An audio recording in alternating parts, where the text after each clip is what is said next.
सब इतनी संख्या में यहाँ हमारे वरिष्ठ अभिनेता हरे कृष्ण जी को सुनने यहाँ आए। उनको बड़ी खुशी है कि आप सब यहाँ हैं और उम्मीद है कि इस बातचीत से आपको बहुत एक ऐसे वक्त के बारे में कुछ चीज़ें पता लगेंगी जिनके बारे में हम लोग सुनते तो रहे हैं, पर उसको जानने का कम से कम इस पीढ़ी को बहुत अनुभव नहीं रहा है। नक्षत्र प्रतिष्ठान, जैसा कि आप लोग जानते हैं, एक नैनी जैन के द्वारा स्थापित एक ट्रस्ट है जहाँ हमारी कोशिश है कि रंगमंच से संबंधित जो भी संभव जानकारी हो वो लोगों तक पहुँचे। वहाँ किसी भी तरह की रिसर्च वगैरह के लिए उससे संबंधित सामग्री आप सबको उपलब्ध हो सके। इसके लिए बहुत बड़ा संग्रह हमारे पास है, कई तरह की चीज़ों के साथ किताबें हैं, बहुत बड़ा संग्रह स्मारिकाओं का है, पत्रिकाओं का है, और सबसे ज़्यादा जो दुर्लभ एक चीज़ वहाँ है जो कि खासतौर से रंगमंच और जितनी भी प्रदर्शनकारी कलाएँ या शायद सभी कलाओं के संदर्भ में वो समाचार कतरनों का है जो कहीं नहीं मिलती है। और कुछ भी हमको जानकारी किसी भी तरह की ज़रूरत हो तो उससे हमारे पास लोगों के बारे में जानने का, पिछले दिनों में क्या क्या होता रहा है, इस सब के बारे में कुछ भी जानने का एक बहुत बड़ा खजाना वहाँ हमको मिलता है। एक और भी चीज़ जो नटरंग प्रतिष्ठान का हमारी जो दिलचस्पी रही है या हमने जिस पर केंद्रित किया है वो समकालीन रंगमंच पर सामग्री है। इसलिए बहुत पीछे की चीज़ें नहीं है जो हमको बहुत सारे आर्काइव्स वगैरह में शायद संभव है मिले, पर आज जो हो रहा है उस पर लोगों का ध्यान कम जाता है, बस देखते हैं और वो उसके बाद ख़त्म हो जाता है। तो और अंततः ये भी अतीत में जाता चला जाता है। आज जो हो रहा है वो कल अतीत हो जाता है। तो इस पर हमारा ध्यान केंद्रित हुआ है और उससे संबंधित बहुत सारी चीज़ें हमारे यहाँ इकट्ठी हैं और हम चाहते हैं कि रंगमंच से जुड़े लोग इसका उपयोग करें।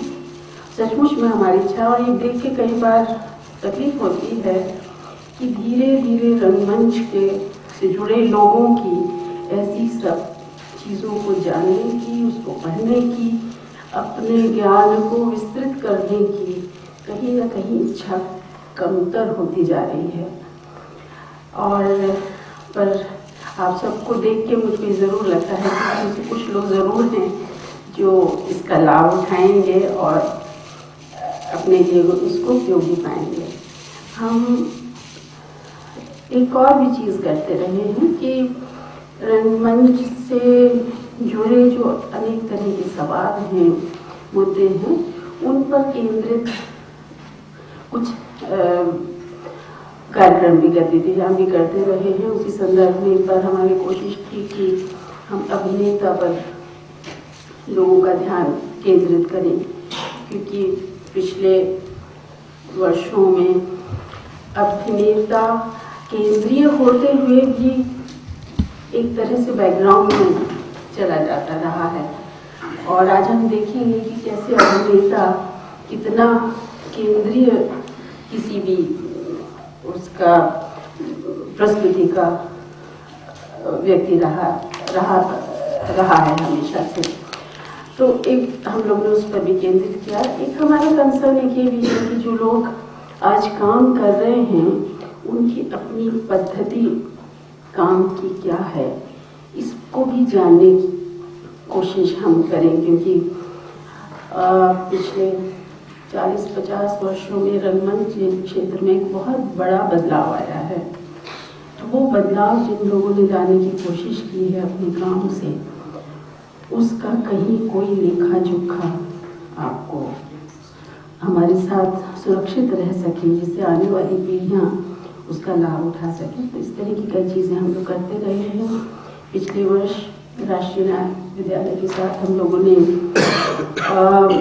महिला निर्देशकों का कार्यक्रम किया था पूर्व, इसे आप लोगों ने सबने देखा ही होगा। और आज हमारे साथ बहुत वरिष्ठ अभिनेता है। हमारा इस रंग संवाद में हमने कोशिश ये की कि जो 3 मूल जो बेसिक इसके कंपोनेंट्स कहिए, नाटककार, अभिनेता और निर्देशक, इन पर केंद्रित ये बातचीत हो। आज हमारा ये आखिरी सत्र है और हमको बहुत खुशी है कि राकेश जी और हेलो भैया यहाँ आ सके। भैया की तबीयत बहुत अच्छी नहीं थी, पर हमारे आग्रह से वो यहाँ आए और हमारा उन्होंने आमंत्रण भी स्वीकार किया। राकेश जी, मैं आपसे आग्रह करूँगी कि आप हेलो भैया को थोड़ा सा उनका परिचय दें, बात आगे बढ़ाएं।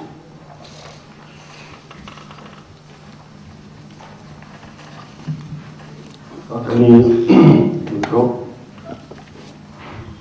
जब हम लोग यहाँ पहुँच रहे थे तो शायद कीर्ति जी ने कहा कि ये बहुत मुश्किल है, लोग कम आए हैं। तो मुझे एक कविता है शैवाल की, जिसमें कुछ डैश डैश में छोड़ दूंगा कि वो उंगलियों पर गिन लो शहर के आदमी, शहर में डैश डैश की गिनती चल रही है। ये जो फिल्म दी गैप है वो आप खुद ही भर लें। तो मैं समझता हूँ कि जो किसी भी सार्थक चीज़ में और ये सब की चिंता है, और अक्सर लोग कहते हैं, मैं उस पर हर क्षेत्र में जो कुछ भी सार्थक है उसमें लोगों की कमी होती है। लेकिन अब इससे क्या घबराना, क्योंकि कभी कभी ऐसे दौर आते हैं, और शायद ऐसा दौर तो बहुत पहले इस देश के भी कई वैज्ञानिकों और गैलीलियो के सामने भी आया था कि जब उसने पहली बार कहा कि सूर्य नहीं पृथ्वी सूर्य का चक्कर लगा रही, तो कम ही लोग थे जो इस बात को स्वीकार करने को तैयार थे। तो इसमें फिर सभी ने कहा कि इसको फांसी दे, राजा ने कहा, प्रजा सबने कहा कि तो बहुत गलत बात कर रहा है, तो फांसी दे दी जाए। तो उसने कहा अगर जान बचाना हो तो सूर्य लगाता रहे चक्कर, हमें कोई दिक्कत नहीं। तो कभी कभी ऐसा संकट आज खड़ा हुआ है कि बहुमत से लोग जो है शायद फिर से सूर्य को पृथ्वी की चक्कर लगाने की तरफ ले जाने की कोशिश कर रहे हैं। तो वो करें उससे, लेकिन वो होगा नहीं। मैं जब यहाँ आया तो एक किस्सा मुझे और याद आया। एक बहुत बड़े surgeon, heart surgeon Bernard South Africa के हुए हैं। मैं कहीं पढ़ रहा था कि एक बार वो किसी तरह के जहाँ उनके विषय के ऊपर एक संवाद होना था, जाना था, तो उन्होंने अपने शोफर से, ड्राइवर से कहा कि आज गाड़ी मैं चलाऊंगा। वो गाड़ी चलाते हुए वहां तक पहुंचे और वो लोग जो थे वो बिल्कुल बाहरी, उन्होंने कहा ये पहचानते नहीं थे, लेकिन उन्होंने कहा कि गाड़ी बता दिया था इस गाड़ी से आएंगे। तो उतरते ही ड्राइवर पीछे बैठा था, उनको लेके वो सब अंदर चले गए। साहब भी सामने बैठे, लेकिन अब उन्होंने उनसे सवाल होने लगे ड्राइवर साहब से, लेकिन ये कि कॉमन सेंस ड्राइवर के पास था। तो जैसे इस पहला सवाल हुआ, उसने कहा कि इसका जवाब तो मेरा शोफर ने दे। मैं समझता हूँ कि आजो भैया के बारे में भी मेरी स्थिति करीब करीब इसी तरह की थी, लेकिन गनीमत यह है कि मैं समझता हूँ कई बार उन्होंने कहा मुझे कहीं लगातार कि देखो भाई ऐसा है कि जहाँ कहीं मैं ऐसा करूँ तो मैंने कहा ये तो कहीं इसी तरह, क्योंकि मैं लाया इनको तो ये कहेंगे कि इसका जवाब तो यही दे देंगे। लेकिन आप समझ सकते हैं कि जिस तरह से मैं बात कर रहा हूँ, 80 साल के उम्र का एक दोस्त, यानी जितने भी हमारे बंसी भाई ने उनके साथ काम किया, बंधु जी सामने बैठे हैं, ये तो 2-3 ये सुरेश हैं, कुछ लोग ऐसे हैं जिन्होंने उनके साथ काम किया, और वो सब उनसे बिल्कुल साधिकार एक दोस्त के रूप में मिलते हैं, बात करते हैं, रहते हैं, काम करते हैं साथ में। तो अभी भी और आज भी लोगों की तमन्ना है। आज सवेरे रंजीत भाई कह रहे थे कि मैं नाटक करने आ रहा हूँ, आपका रोल इसमें करना पड़ेगा। तब से सुबह से छटपटाए हुए कह रहे यार बड़ी मुसीबत कर रहे हैं। लेकिन सचमुच इसी तरह का लगभग, लेकिन एक दूसरे प्रकार का कार्यक्रम अभी कुछ दिनों पहले लखनऊ में हम लोगों ने किया, तैयार नहीं थे, लेकिन लगभग जिस अंदाज में बोलते हैं वे बोलेंगे पारसी के अंदाज में, उसी अंदाज में डबक के स्वदेश बंधु जी ने कहा करना पड़ेगा। अच्छा ठीक है, मार मार के हकीम बना रहे हो तो बन जाऊंगा। वही परफॉर्मेंस। अब 11 साल की उम्र से एक आदमी झांक झांक के जाता था नाटक देखते हैं। 1925 में ये पैदा हुए और देखा जाए तो बिल्कुल घुट्टी में। पिता इनके चित्रकार थे और पूरे परिवार में, और चित्रकार खाली वो नहीं थे कि पेंटिंग लगा के किसी एग्जीबिशन में लगाते थे, पेंटिंग करते ही थे, लेकिन उस समय के पारसी रंगमंच के तमाम सीन्स पेंट करके और वो तमाम चीजें उसको लगवाने का काम, ये सब सारा काम करते थे। बहुत बचपन में माँ का देहांत हो गया था और चले जाते थे उनके साथ वहीं कहीं जहाँ कहीं को, तो तब ये सब रंगमंच और ये सब लाइट वाइट तो होती नहीं थी, वहीं सोते रहते थे, वहीं लिटा दिए जाते थे। उसी से एक संस्कार लिया इन्होंने। तो खुद उसके बारे में चर्चा करेंगे, क्योंकि फिर मैं बोलूंगा तो लगभग उसी तरह की स्थिति हो जाएगी, क्योंकि धीरे धीरे बात करते हुए सारी बात तो हम जाएंगे, लेकिन फिर भी कुछ खजाने में ये छिपा के रखते हैं। लेकिन सिर्फ ये बताने के लिए कि 11 साल की उम्र में पहला, आज जो रोड शो चल रहा है वो कई लोगों की तरफ से, तब मुझे लगा कि इन लोगों को जानना चाहिए। तो जब हम लोग बात कर रहे थे तो उन्होंने कहा कि मैंने पहली बार रोड शो मैंने किया। ये चक्कर में पड़ गई, रोड शो तो ये अभी शुरू हुआ है, ये कहा 1936 में रोड शो कर रहे थे। तो पता लगा कि जो पारसी उसमें जब नाटक होता था, पहले कोरस आया वो बताएंगे, और जब वो पर्दा बंद हो जाता था, पीछे कोई सीन अभी बनाया जाने वाला है, तो सामने किसी को खड़ा किया जाता था रोड शो के लिए कि ये रोड शो है ये, तो वो रोड शो था। अब क्या दुर्गत हुई कि वो रोड शो जो इतना एक पारंपरिक वो है, वो रोड शो अब कभी ये कर रहा है, कभी वो कर रहा है, कभी वो कर रहा है, कहाँ जाएगा वो रोड शो मालूम नहीं, किधर ले जाएगा। एक रोड शो ऐसा था जो लोगों को बांधता था, लोगों को कहीं एक कलात्मक अनुशासन देता था, वो रोड शो था। उसका हिस्सा कुछ ना कुछ जरूर वो आपको दिखाएंगे कि 11 साल की उम्र में जो पहला काम उन्होंने किया था वो क्या किया था, वो बताएंगे। और मैं समझता हूँ कि अगर देखा जाए तो 1936 में जो ये नाटक से जुड़ने की उनकी यात्रा शुरू हुई, ये पहले दौर में लगभग 1957 तक चलती है विधिवत, कुछ बिखरती हुई, कुछ चलती हुई। उनके गुरु थे जिनसे उन्होंने इसको और परिमार्जित किया और शार्पन किया, राजनाथ गुर्जर, राजे भैया, और जिनको बहुत उसके साथ सम्मान के साथ, हालांकि उम्र में बहुत फर्क नहीं था, लेकिन गुरु के रूप में वो आज भी उनको याद करते हैं। और बहुत बड़े बड़े लोगों के साथ उनको काम करने का अवसर मिला। लखनऊ में उस वक्त अमृतलाल नगर से लेकर के, और रेडियो में एक पहली कीर्तन मंडली, कुछ कीर्तन एक आध हम लोगों ने उससे कहा कि भाई वो कीर्तन मंडली के रूप में 1900 आज़ादी से भी पहले वो एक कीर्तन मंडली के रूप में रेडियो के साथ जुड़े। और ये जो नाम आप उसमें कहीं कहीं देखते हैं, और एक और है, अगर लखनऊ में आप जाएं तो अगर आपने कहीं झटके से कह दिया उतर करके ट्रेन से भोलेनाथ जय, तो हो सकता है रिक्शा वाला आपको इधर हो जाता है, क्योंकि भोलेनाथ जय जो है वो जानते हैं कि एक आदमी है अल्लो भैया जो शुरुआत इससे करता है, और उसी तरह है भी ये। हम लोग जो कहते हैं कि बिल्कुल भोलेनाथ सबको इनका आशीर्वाद, और कभी कभी हम लोग इनको थोड़ा इसमें ये भी कर देते हैं कि हर तरह के आदमी को आशीर्वाद आप देते रहते हैं, यानी बिल्कुल कोई बूढ़ा कबा है उसको भी भोलेनाथ जो, अरे नहीं भाई वो कभी कभी गलती हो जाती है, मानते भी हैं, क्योंकि हर तरह को वैसे देते नहीं हैं, लेकिन इतने उदार है कि तरह तरह के लोगों को भी आशीर्वाद देते रहते हैं। तो एक परंपरा है, और उस परंपरा में उस पारसी रंगमंच का के संस्कार को लेकर के आप समझ सकते हैं कि जिसमें उस आवाज़ को अभी आप सुनेंगे।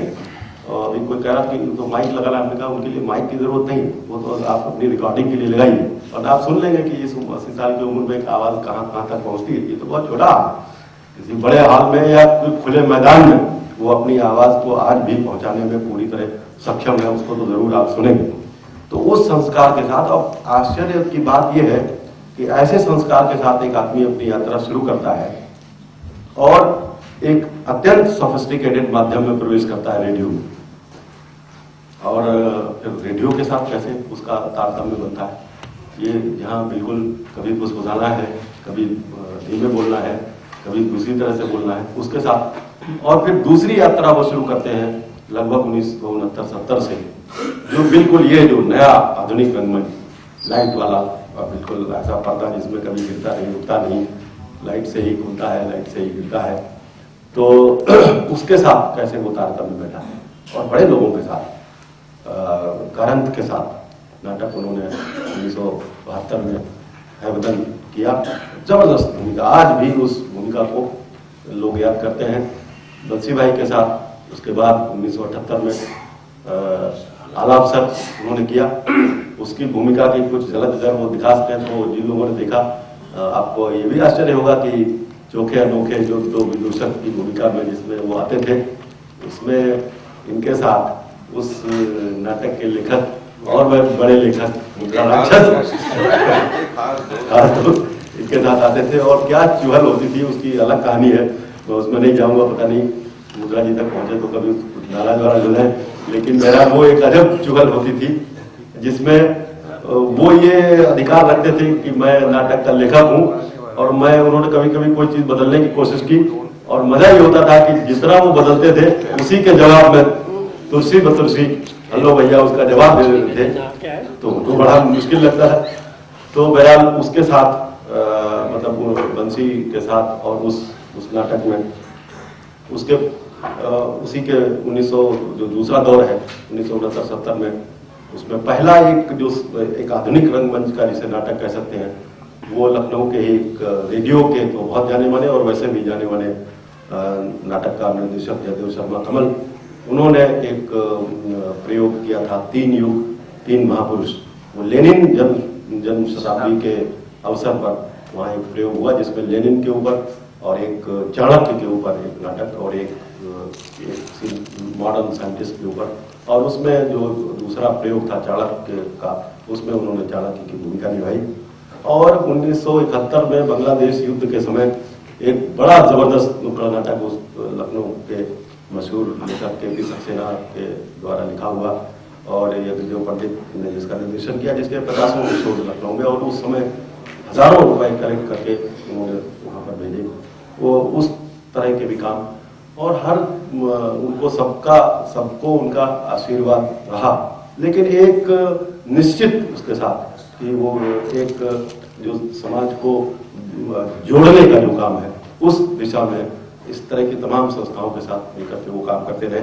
उसी दौरान जो दूसरा दौर है उसमें उन्होंने दर्पण जो बहुत महत्वपूर्ण संस्था है लखनऊ की, उसके संस्थापक सदस्य के रूप में उन्होंने उसकी स्थापना की, और उसी में जो उस 3 युग 3 महापुरुष के बाद उन्होंने जो दूसरा महत्वपूर्ण नाटक किया वो खामोश अदालत जारी है, और उसके बाद स्टील फ्रेम और दूसरे नाटक हुए।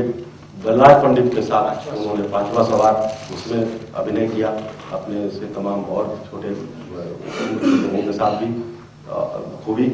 और फिर उसके बाद उन्होंने 1985 में नाटक जो मैंने ही लिखा रामलीला, उसमें उन्होंने अभिनय किया, और उसके अभिनय की सराहना पूरे देश में उसके बहुत प्रदर्शन हुए। सूर्यमोहन कुस्टेस के निर्देशन में उस नाटक में उन्होंने अभिनय किया। बाद में भी उन्होंने कुछ नाटकों में अभिनय किया, लेकिन इस पहले दौर में 1936 से 1957 तक एक दौर है, उसके बीच में उनके अनगिनत, मैं समझता हूँ कि सैकड़ों की तादाद में रेडियो नाटक है। उन्होंने कुछ फिल्मों में 1950 में उन्होंने एक फिल्म में चोर फिल्म में जिसको लिखा था स्क्रिप्ट और डायलॉग अमृतलाल नागर ने, और एक बी कपूर साहब ने निर्देशित किया था। उस समय 1950 में उन्होंने उस फिल्म में अभिनय किया। उसके बाद भी उन्होंने मणिकौल की फिल्म नौकर की कमीज, जो विनोद कुमार शुक्ल के उपन्यास पर, उसमें अभिनय किया। एक और बहुत मशहूर फिल्म सुधीर मिश्रा की ये मंजिल तो नहीं, वो राष्ट्रीय पुरस्कार से सम्मानित थी, उसमें भी उन्होंने अभिनय किया। और बहुत सारे टेलीफिल्म्स और कुछ सीरियल्स में, हालांकि बहुत ही चूजी है क्योंकि वो बहुत मुश्किल से किसी के इस तरह से काबू में आते हैं कि चलो काम करने में चलना है। बंसी भाई ने उनको साधा तो बड़ा काम किया और लोगों ने भी, इसलिए कि वो फिर ज़रा मुश्किल से चलते हैं कि हम जिस उससे आए हैं वहाँ के अनुशासन को मान करके, लेकिन उनका ये कहना होता है, आज भी वो मानते हैं एक अभिनेता के रूप में कि निर्देशक वो सबसे बड़ा है। हालांकि वो जब मंच पर जाते हैं तो कई बार वो हर बार वो निर्देशक से बड़े साबित होते हैं, क्योंकि वो नंबर 1 और नंबर 1 अभिनेता होते हैं। कोई फिर उनको मंच पर जाने के बाद फिर वो कहते जरूर हैं, लेकिन मुझे लगता है कि उनके अंदर का जो अभिनेता है, जिसने अभिनय का संस्कार एक तरीके से घुट्टी में पाया, वो सबको किनारे करके अपने उस रवानगी को प्रकट करता है। मैं समझता हूं कि मैं ज़्यादा बोलता रहूं ये कोई उचित बात नहीं, क्योंकि ये सब बातें तो वो खुद ही आपको बयान कर देंगे। एक इस उसके साथ बेअदबी ना हो कि हेलो भैया, आज भी मैं समझता हूं कि आप अभी सुनेंगे उनको कि कोई भी अभी जो हमने कार्यक्रम किया तो तैयार मुश्किल से हुए, लेकिन 2.5 घंटे लगातार, उसके पहले 2 घंटे रिकॉर्डिंग तक, लगभग 4.5 घंटे, और पूरे जो मैं समझता हूँ वो कभी मौका मिलेगा तो वो जिसको हम लोगों ने रिकॉर्ड किया है, यानी वो सारे दर्शक अभिभूत थे, हम लोग करने वाले अभिभूत थे जिस तरह से, और हम उनमें से ज्यादातर ऐसे थे जिन्होंने उनकी उन परफॉर्मेंसेस को देखा। और ये बिल्कुल कहा जा सकता है कि 1978 में जो पहले शो में आला अफसर की जो परफॉर्मेंस थी, जिस तरह से वो आते थे, वही उसमें कोई शायद फर्क करना आज भी मुश्किल पड़ेगा। इस तेवर के साथ वो आज आपके बीच में है। नटरंग प्रतिष्ठान ने उनको आमंत्रित किया और मुझे भी ये मौका दिया कि आप दिल्ली के इतने तमाम वृद्धजनों, अग्रजों के सामने उनके बारे में मुझे कुछ कहने का अवसर मिला। मैं नटरंग प्रतिष्ठान का आप सबका आभारी हूँ, और मैं चाहता हूँ कि आप खुल करके बहुत अनौपचारिक रूप से उनसे एक बात करें। वो तो उत्तर देंगे ही, मैं उत्तर के रूप में तो नहीं, लेकिन उनको कहीं ना कहीं, क्योंकि अगर वो उत्तर देने लगेंगे अपने जीवन के 60 वर्षों का, जो 60 वर्षों का उनका इसका इतिहास है, तो आपको यहाँ से जाने के लिए आपको बार बार घड़ी देखनी पड़ेगी। 3, 4, 5 घंटे में भी शायद ये पूरा ना हो, इसलिए शायद कभी टोकना पड़े, अदरवाइज तो आप जाने का मन भी नहीं करेगा जब आप उनको सुनना शुरू करेंगे। तो चलिए सुनने की यात्रा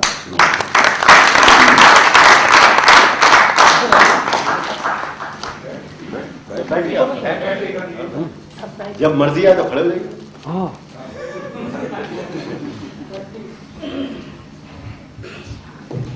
दोस्तों,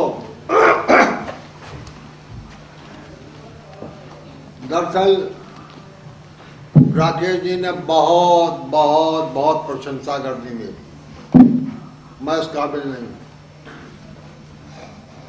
मैं सड़क का आदमी हूँ, बंसी भैया हैं, बंधु भैया हैं, अशोक भाई साहब हैं, राकेश जी हैं, हमारे जैन साहब हैं, इन लोगों को इतना अपार स्नेह, प्यार, मोहब्बत मिली मुझको कि मैं वहां से यहाँ तक आ गया। मैं आप लोग सबका बहुत आभारी हूँ। भोलेनाथ जाओ, मैं झूठ नहीं करता। मैं इस समय जो हूँ, मैं आप कह सकते हैं भावुक हो रहा है यार। अगर आदमी भावुक नहीं होगा तो वो अभिनेता नहीं बन सकता है। वो स्क्रिप्ट पे आप काम करते हैं, उसी में जो कुछ होता है वो भाव है, वो निर्देशक बताता है कि मैं ये चाहता हूं तुमसे, ये काम दिखाओ। तो मेरे गुरु जो राजे भैया जिनको मैं कहता हूँ, उन्होंने कहा कि अगर तुमको जीवन में सफलता पानी है तो जो निर्देशक कह रहा है उसको ध्यान से सुनो, समझो। मैं तो स्क्रिप्ट तो जानता ही नहीं क्या होती है, तो सारा काम तो उसने किया है, वो बता देता मैं उसको। वैसे मैं अपना परिचय ये दूं आपको,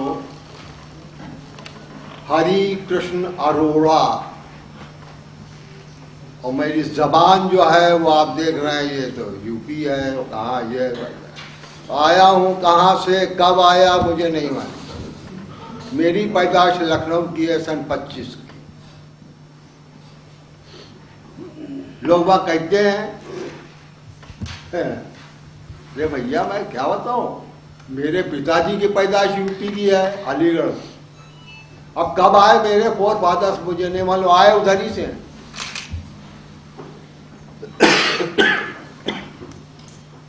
25 में जन्म हुआ, 30 में मेरी माँ का देहांत हो गया। अपार प्यार मिला, सबसे छोटा था, मेरा छोटा भाई था, उसकी मृत्यु हो गई। पिताजी चित्रकार थे, बड़े भाई चित्रकार थे, और सबसे बड़े भाई जो थे मेरे वो मीडिया में थे। बाद में उन्होंने पढ़ना शुरू किया, लॉ फैकल्टी पहुंच गए, और मेरा पढ़ने में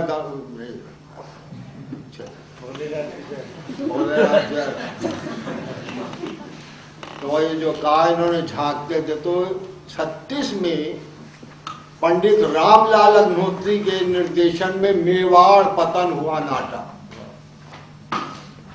और शैतान थे हम, पढ़ना लिखना।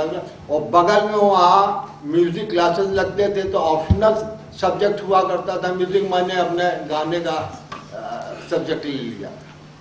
तो झांके वहाँ, हमने कहा हम भी काम करेंगे। कहता जी क्या काम करेगा, बच्चा है ये वो। मैंने कहा हम काम करेंगे वहाँ साहब, ये देखिए गुरु जी हम काम करेंगे। तो रोड सीन हुआ करता था, जैसे उन्होंने बताया, सामने म्यूजिशियंस बैठते थे, पर्दा खुलता था, कोरस शुरू होता था, उसके बाद नाटक शुरू होता था। और जो पीछे आपके अगला सीन तैयार हो रहा है तो रोड सीन दे दिया, तो कभी एक लड़का आ गया, लड़की आ गए, एक लड़का उधर से, एक लड़का इधर से। तो अब करेंगे क्या, 11 साल उम्र, ये सब अपना शुरू हुआ उल्टा सीधा जो कुछ भी। तो हमने कहा हम लतीफा सुनाएंगे साहब। तो उन्होंने कहा सुनाइए।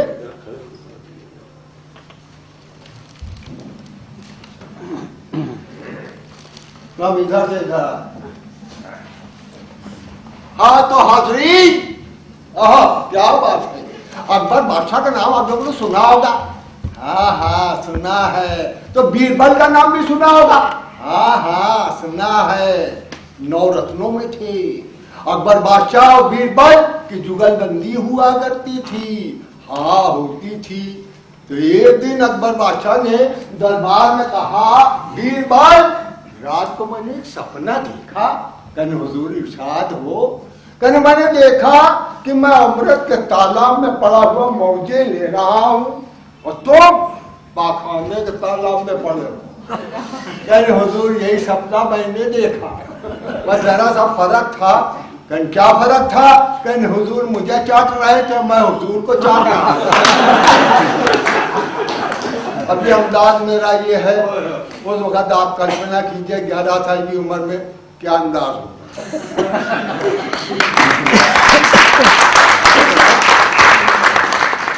उसका एक पहला नादिर शब्द होगा ये वाला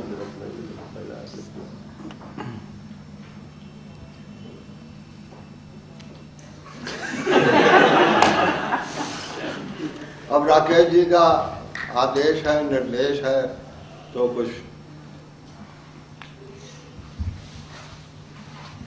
राजनाथ कोचर ने नादिर शाह दुर्रानी प्ले किया।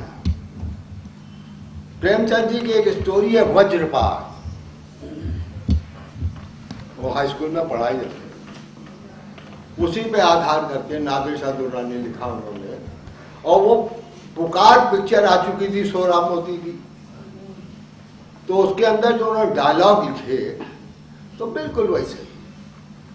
शौकत थानवी साहब जो थे बहुत बड़े आपके राइटर थे, रेडियो में प्लेस भी उनके हुआ करते थे। उनकी एक सॉन्ग्स पब्लिसिटी थी, जो मिलिट्री में जाते थे बॉर्डर्स के ऊपर वहां एंटरटेन करने के लिए। तो हम लोग उनके पास गए,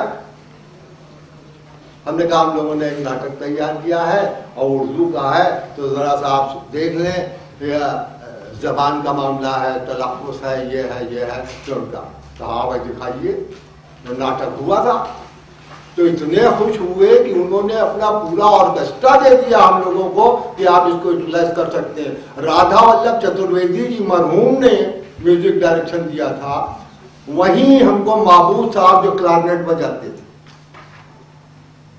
यूनुस साहब जो वायलिन बजाते थे गाड़ी में, रेडियो स्टेशन में सब हुए, मुन्ने खां साहब जो तबला बजाते थे रेडियो स्टेशन में थे, सारे हमको उनको मिल गया, उन्होंने म्यूजिक डायरेक्शन दिया, उन्होंने किया। तो उसका इनका कहना है कि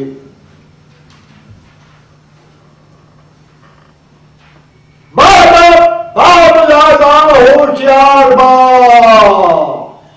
नीची नजर हाथ बांधे हुए रहो खामोश सर झुकाए हुए, बागा बामलादा होशियार बा, शहंशाह नादिर है अदब का हो ख्याल, किसी को सर उठाने की ना हो मजाल, बागा बामलादा होशियार बा। हो आगे आपका दरबार का मंचा काम किया जाए, फलाने वल फलाने कौन ठिकाने शाकिर चिराग में दुक्कर अजीजा को बाहर पे बाजार बेइज्जत किया, तुमने नागरिक कानून पर छुरी फेरी है तो मारने काबिल हो।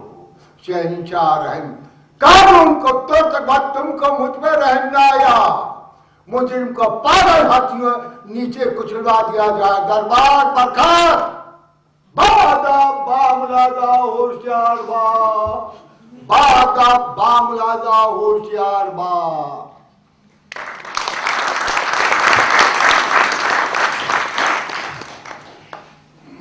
तो आपने देखा ही कि ये आवाज बुलंदी और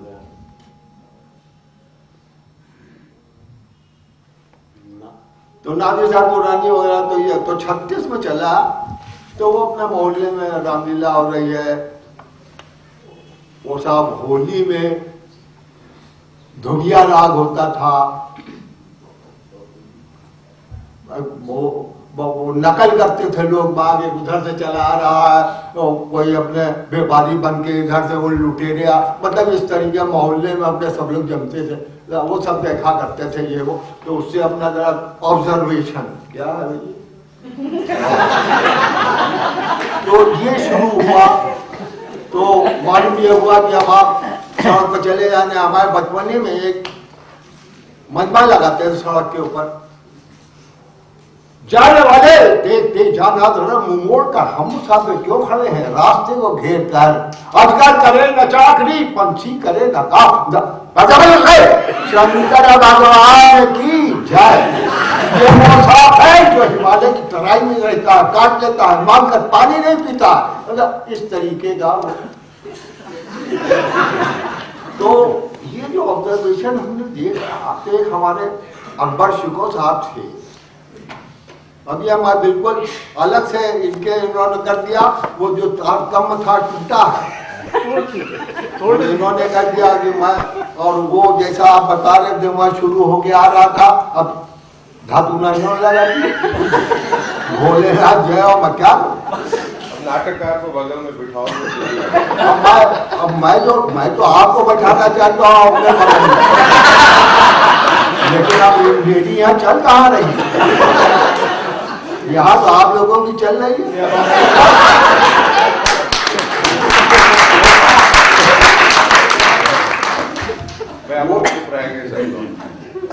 तो अब ये तो मैं कह दूं कि आला अफसर का मामला है।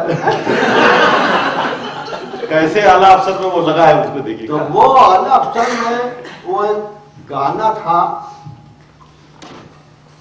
वो चौकिया नोके करते वो कहता मैं गाऊंगा भरवाऊंगा मैं गाऊंगा, अब मैंने इमरजेंसी में गाया, 19 महीने बंद रहा हूं इमरजेंसी में वहां,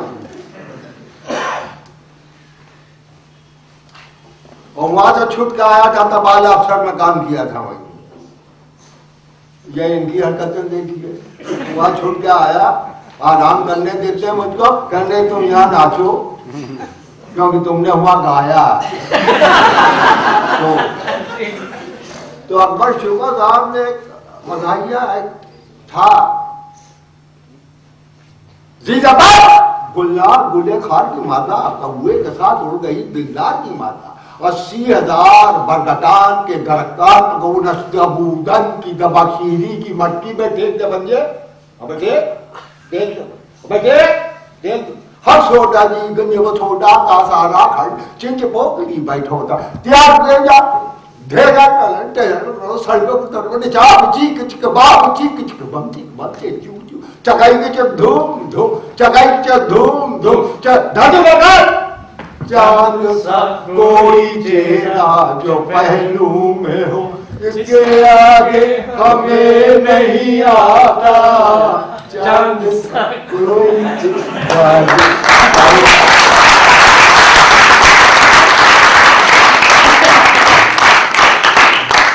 बहुत मशहूर गाना है। तो ये जो था उसमें, तो उसमें कुछ अजब लाइनें आ रही थी। बाबा ब्लैक शिप ये तो बहुत अच्छा चल रहा था, ये तो था, लेकिन हमारे पल्ले जो पड़ रही थी लाइनें वो हमारी समझ में नहीं आ रही थी। तो हमने बंसी भैया से कहा, बंसी भैया ये न तो रिदम में बन रहा है, ना ये नगाड़े वाला पकड़ पा रहा है, ये कैसे चलेगा कैसे? तो हमारी सुन लो। तो हमने जो सड़क के ऊपर मजमा जो देखा था चौबेची वाला, तो इस मजहिया शेर को जो मेरी समझ में आता लग नहीं आया कि ये है क्या ये जी जपत है क्या है भाई? दबक शीरी की मट्टी क्या है भाई? वो तो भाई उस अंदाज में मैंने कहा इसको लगाओ, यहां से शुरू हो और उसके बाद वो जो परान होती है लखनऊ वाली, उसको अब ये हकसोडा का जब हकसोडा मैंने लगा दिया, ये बम्बई जाइए तो रास्ते में नाम है स्टेशनों की, ये नाम है, वो नाम मैंने इसमें जोड़ जाड़ के दूं मैं, और उसके बाद वो लगाते हैं, वो तबला बजा रहा था, ये वो वहां से शुरू, तो मैंने कहा यहाँ से शुरू करते चांद सा वो। तो अब आप लोगों ने देखा है जैसा हो वो उसके अंदर। हाँ, तो अब जो है मुझे जरा विराम दीजिए, तो मैं इनकी बात को समझ गया था। तो 36 का शुरू हुआ, 43 में गणेशगंज में हम लोगों ने कला मंदिर नाम की एक संस्था बनाई, राजे भैया ने। हमारे बीच में उनकी दृष्टि जो थी ऐसी क्या बात, हर रेडियो पहले गए, लिखने में कमाल उनका हासिल, काम करने में उनका कमाल हासिल, और उसके बाद फिर वो बॉम्बे चले गए। विजयनाथ गौर, कैलाश तिवारी पंछी, जो उसमें थे आपके सेमिनार सेंटर में, उसके अंदर उन्होंने म्यूजिक दिया है, कपूर साहब के साथ असिस्टेंट रहे। तो वो कला मंदिर बना, उसके अंदर जो थे हम लोग सब लोग काम करते थे। जलोटा जी ने उसके अंदर गाना गाया, पुरुषोत्तम बा जलोटा, अनूप के पिता अभी मिले थे बॉम्बे में। कहिए अरे बदगा भोलेनाथ जय, क्या बात है, पहचाना तो वहां रवि वाधवानी मिल गया, क्या बात है, बड़े उससे वो आए और यूं करने लगे हमारे यूं, और मैं मुझे कहते थे तो समझ नहीं पाया मैं कौन है। जब घूम के जो नजदीक से देखा तो उनका बल्ले बल्ले अब वो भी फिर अब वो सब लोग देख रहे हैं क्या एक दाढ़ी वाला और एक जो है नीचे। अच्छा खैर वो अपना मजा लिया, क्योंकि हम जरा मजा लेने में हम कमजोर नहीं है क्योंकि इस उम्र में मजा ही है जो आदमी।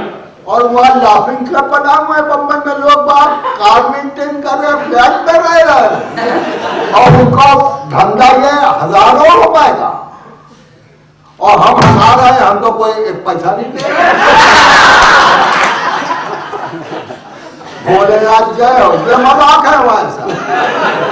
खैर तो वहां से वो कला मंदिर हुआ, उसने निर्दोष किया। उस जमाने में अच्छा नहीं समझते है साला नचनिया पढ़ने में, तभी की वजह से मुझको भी काम करने के लिए मौका मिल गया। तो 50 में मैंने कैमरा फेस किया। एक तजुर्बा और लोगों ने सराहा। लेकिन वो बदकिस्मती थी कि वो पिक्चर जो है आई और उड़ गई। अमरेंद्रनाथ नागर जी ने लिखे थे उसके डायलॉग बम्बई से लौटने के बाद, लेकिन अब वो क्या कहे भाई, एक मौका घर बैठे मिला, कामयाब नहीं हुआ।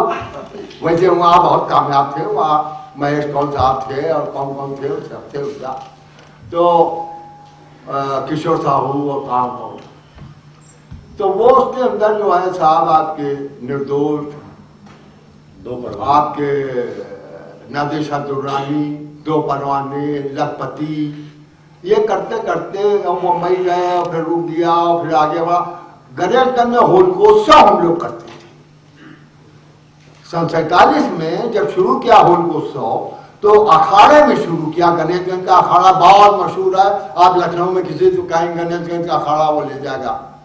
पंडित गणराज बिहार तिवारी और समाज के बहुत बड़े, तो वहां पर हम लोगों ने तखत बिछा दिया और जैसे वो चारों तरफ लोग बैठते हैं पृथ्वी थिएटर्स में, इधर भी बैठा इधर भी बैठा, अभी वैसा ही वो आपके, और वहाँ शेर व शायरी हुई थी। उसमें अभी अभी जो आपके नूर साहब कृष्ण बिहारी, वो उस वक्त जवान क्या कहेंगे, और उसके अंदर एक से आपके जोश मलियाबादी के भांजे जलाल मलियाबादी, क्या बात, सोम ठाकुर, क्या बात, आपके एक से एक बढ़ के दिल लखनवी, आपके बेकल बलरामपुरी, मतलब कौन कौन, मैं नाम देव आ रहे हैं दिमाग में बता रहा हूँ, ये सब लोग वहां पर आए। और साहब उससे भी हमारी वो राजे भैया ने कुछ शेर व शायरी से भी हमको जरा मतलब ये दिलचस्पी हमारी बढ़ा दी। अब जैसे मैं एक शेर अर्ज करूं, ये बात और है कि तामीर ना होने पाया, ये बात और है कि तामीर ना होने पाया, गो हर जहन में एक ताजमहल होता है।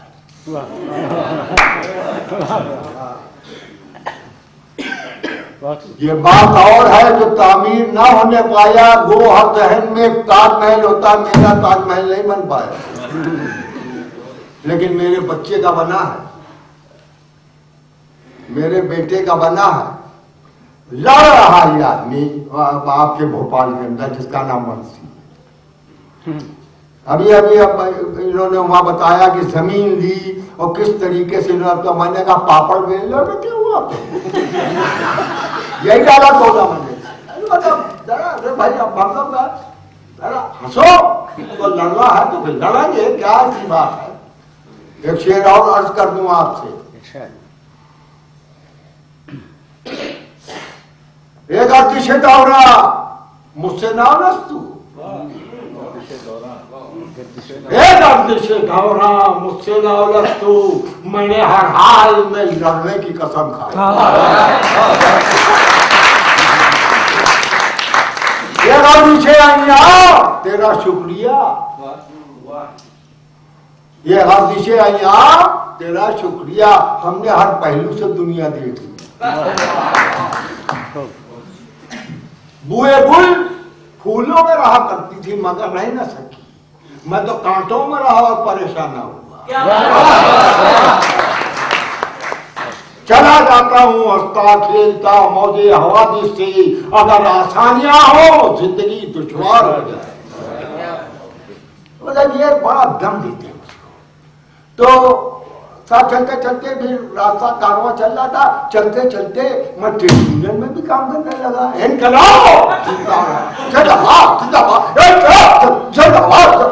ये सब भी हमने किया, खूब किया। और 42 में पहली जेल यात्रा की, सन 42 रस्टिकेशन हुआ मेरा, फेल हुआ। 3 साल बर्बाद हुए। पिताजी के आशीर्वाद से एक अग्रवाल स्कूल खुला, वहाँ एडमिशन मिल गया। 9th में था 42 में, वो 9th किया, फिर 10th में फेल हो गया। और उन्होंने कहा नहीं पढ़ाएंगे, अब मार के पढ़ाएंगे,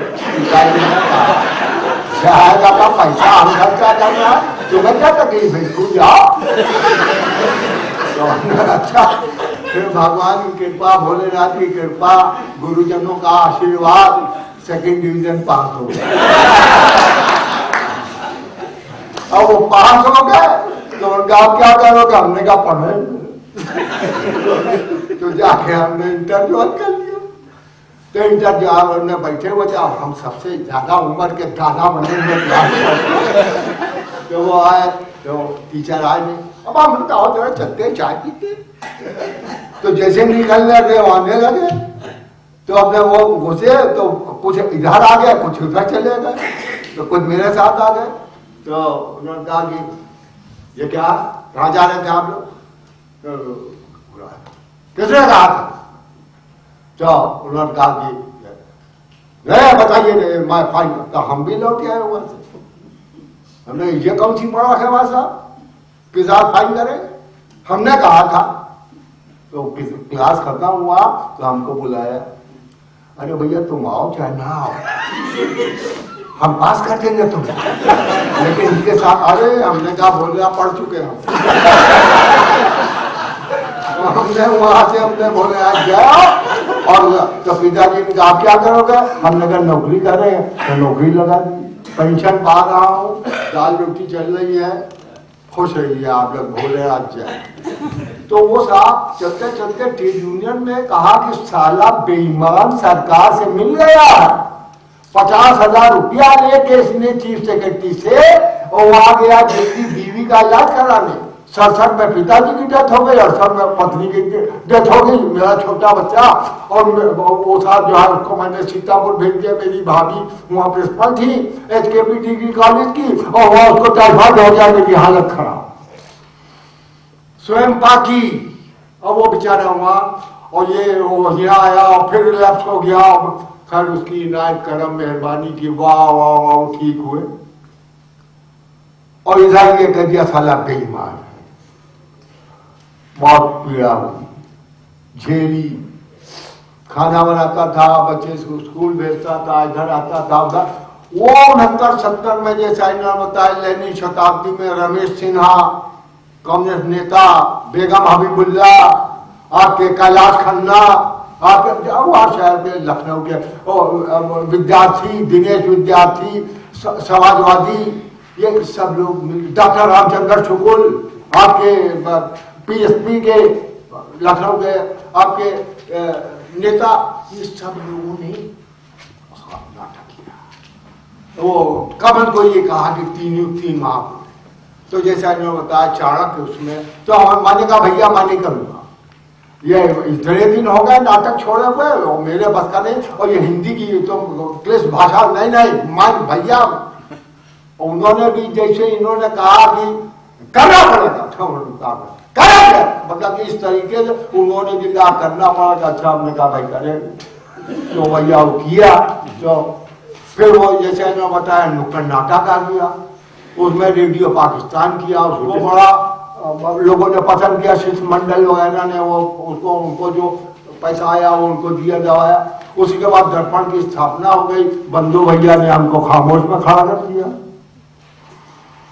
फिर उसके बाद फिर जो सिलसिला चला तो भोले रात यहाँ तक ये होता होता, और वो होलकोत्सव जो बढ़ता तो शहर लखनऊ के भीतर कोई ऐसा कलाकार नहीं था जो गणेश का दिन आता हो।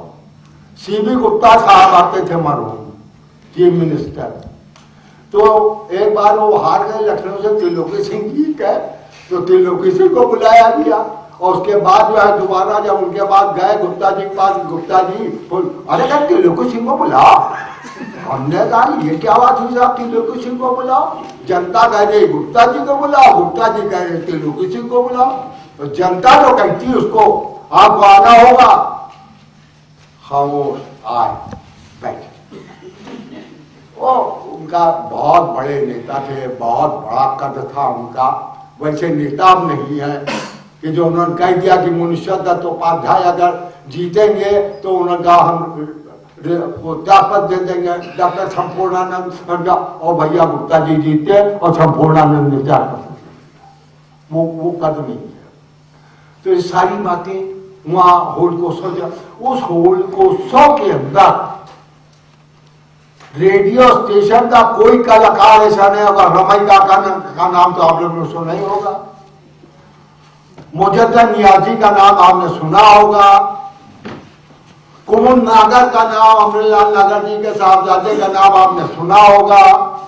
रेडियो स्टेशन का कोई, राधा वल्लभ चतुर्वेदी का नाम, कोई कलाकार ऐसा नहीं है जो गणेशगंज के पुरुषोत्तम दास झलूटा, आपके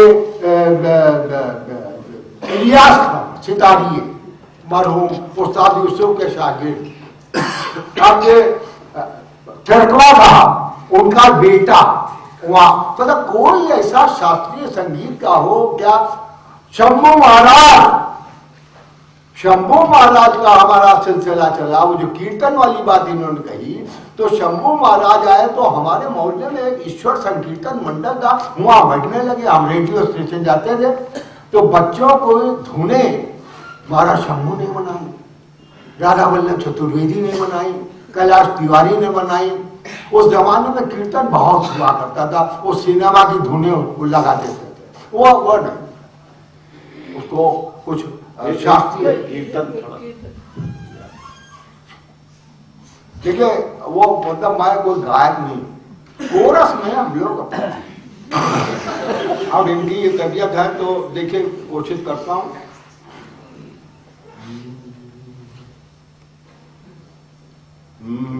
बिरैनी मंदिर दिए ना बार, मंदिर दिए ना बार, बिरैनी मंदिर दिए ना बार, मंदिर दिए ना बार, बिरैनी मंदिर दिए ना बार, बिरैनी मंदिर दिए ना बार, बिरैनी मंदिर दिए ना, मंदिर दिए ना, मंदिर दिए ना बार।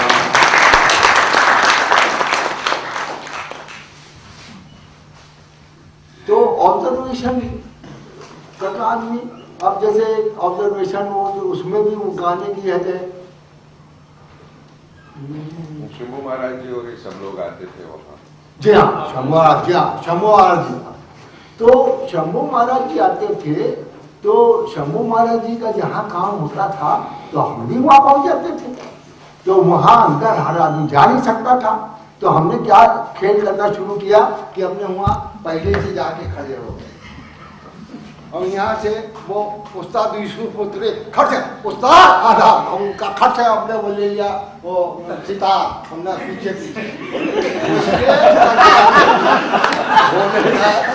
तो बैक स्टेज में क्या होता है वो सारा क्या काम हमने सीख लिया। वो वाला काम जी हाँ, वो नेगेटिव काम तो वो सारा काम हमने सीख लिया। और ये सारा काम जो है हम जो मतलब सीखना चाहते तो इतना बेहतरीन कथक सीख सकते थे, इतना बेहतरीन तबला उस्ताद थिरकवा कर बेटे तुमने तो अरे बनकर था तो काम क्या अरकन चीतर हो बेटे, ये नेगेटिव की बात कर रहा हूँ। वही नहीं, वो उसका वो किस्से है ना, वो जरा बता जी, वो जो सारी बातें हैं ना, हाँ, वो लोटन के लिए लाना, फिर वो गाना कि आपने लिया कि नहीं लिया, अजी कमाल कर दिया, वो तो नेगेटिव शब्द कह दिया। अब आपसे ज्यादा कौन जाने लेगा, अब आप ही आके कहो तो सब लोग जान लेते सब समझ गए, आप चिंता ना करो, आप अपनी बात करो, उनकी तो आप फिक्र करो, वो तो समझ गए तो भैया गलत तो नहीं था। तो कहने का मतलब ये कि हमारा जो नेगेटिव साइड, लेकिन नेगेटिव साइड ने भी हमको इस काबिल कर दिया कि लय क्या होती है, सुर क्या होता है, कुछ ना जानते हो भोलेनाथ जय, मतलब ये तो ये सारा खेल होता होता 69-70 तक आ गया।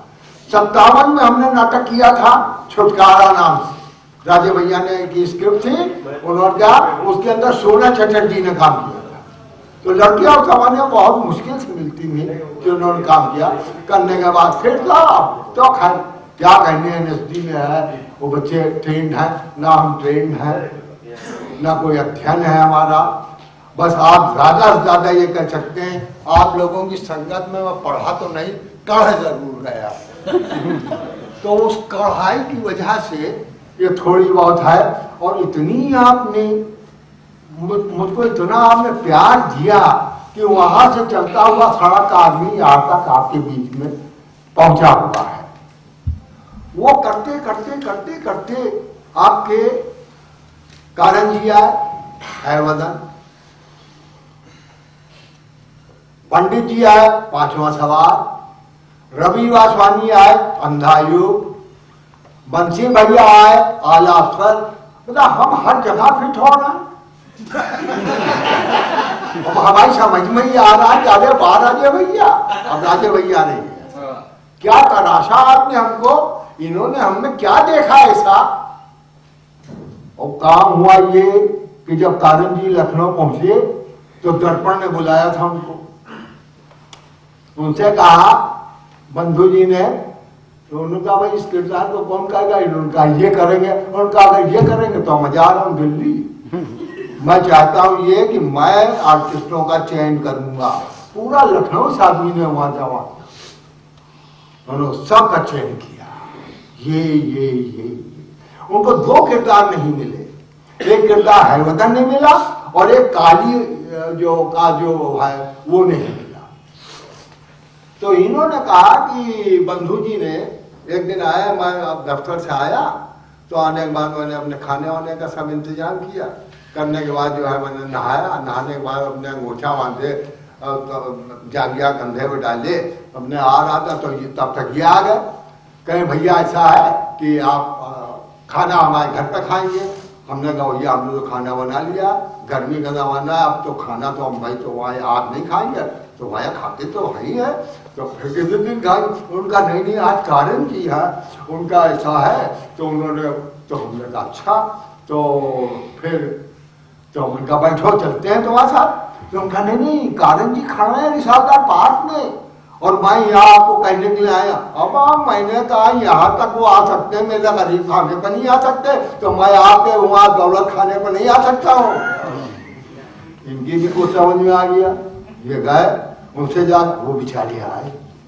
वाह वाह, ऐसे लोग कहाँ मिलते आए। वो मेरे आंगन में पुराना मकान है, खुरैनी खटिया पड़ी हुई थी। मैं तशरीफ रखिए, तो देखा भाई ने, देखा, कल आप आ रहे हैं, मैं कहा हाँ आ रहा हूँ। गए उन्होंने कहा खाने उमन का मुझे स्वीट डिश दे दीजिए। स्वीट डिश मैंने ली। उसके बाद जो है बंधु जी ने कहा इनसे पूछ लीजिए जो कुछ आपको पूछना, कहीं यही करेंगे। अब कैसा किया जिन्होंने देखा है वो लोग बता सकते हैं। तो मेरे तो मुंह में वो, अरे क्या कैसी बात कर रहे, मतलब ये हमारा उनका तो क्यों था कि कहने हल्ला गुरु या इंतजाम हो जाए,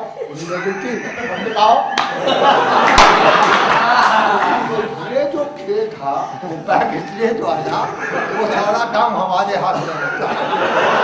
जिसको चाहा हमने हीरो बना दिया, जिसको चाहा जीरो बना दिया। तो ये वहां करते करते सा कारण। फिर आगे बल्लाल पंडित जी, बल्लाल पंडित जी ने उसमें एक ऐसा किरदार हमको दे दिया कि मालूम बात सबके ऊपर हम भी हीरो है उसका पांचवा सवाल के। वो साहब वो भी भोलेनाथ बड़ा मशहूर हुआ। उसके बाद जो है वो आ गए आपके रविवार भाइयों, उसमें बड़ा ये सब होता होता चला। वो इमरजेंसी आ गई, हमको बंद कर दिया उठा। 14 आदमी हमारे साथ, तो 19 महीने में बंद लौट के आए। सरकार हमारी हमको रजिस्ट्रेट नहीं कर रही है। खैर वो जूझे जाझे सारा खेल हुआ आया। अब तो सेवानिवृत्त हो गए हैं, हमने पेंशन पा रहे हैं। उसके बाद फिर बंसी भैया ने आलक्षण में ले लिया। शोध हुए, स्वामियों ने हमको कहाँ काम घुमा दिया। कलकत्ता घुमाया, बम्बई घुमाया, दिल्ली घुमाया, क्या 3-3 बार बम्बई, कलकत्ता, ये सब। और साहब वो मराठा फेस्टिवल में हिंदी नाटक उनका जो था वो पहला हिंदी नाटक आला अफसर हुआ, शिवाजी ऑडिटोरियम में हॉलदार क्या है। तो ये लोग घुमाया। उसके बाद जो है वो साहब रामलीला, वो सिद्धार्थ पकड़ासी आ गया, कहन भैया आप काम करेंगे, तो रामलीला में तो आला अफसर और रामलीला इसने हमको जो है खूब मतलब बंगाल घुमाया, शिमला घुमाया, वो कहाँ चंडीगढ़ घुमाया, और बम्बई, कलकत्ता, अहमदाबाद, जरा पूरा हिंदुस्तान पर हर एक शहर हो जाए। ये कहाँ हुआ है भाई? बम्बई महाराष्ट्र हो गया। ये कहाँ है भाई? कुरुक्षेत्र। अच्छा ये वो हरियाणा है या कौन है उसमें हो गया। ये आपके वो तो इस तरीके से हमको इन्होंने पूरा मतलब ज्योग्राफिया दिखा दिया। वो होने के बाद आखिरी शो हमने 98 में शायद जयपुर में किया, रामलीला का। वहां पर आपके तब से हम दर्शक की हैसियत से जाते हैं, बीच में है। जैसा इन्होंने कहा कि आप हर एक संगत देते हो, खुश रहो, ये हमारे तो मैंने कि क्या कहें, जीते रहो। मैं जीते रहो कहता नहीं, और मैं जीना जितना उसका है उतना ही जिएगा। मेरे कहने से नहीं, हाँ मेरे कहने से खुश रह सकता है। जैसे मैं खुश रहता हूँ वैसे खुश रहे तो उम्र थोड़ी बढ़ सकती है। मालूम आज भोलेनाथ जय अगर आप जो है क्या कहे लगाइए,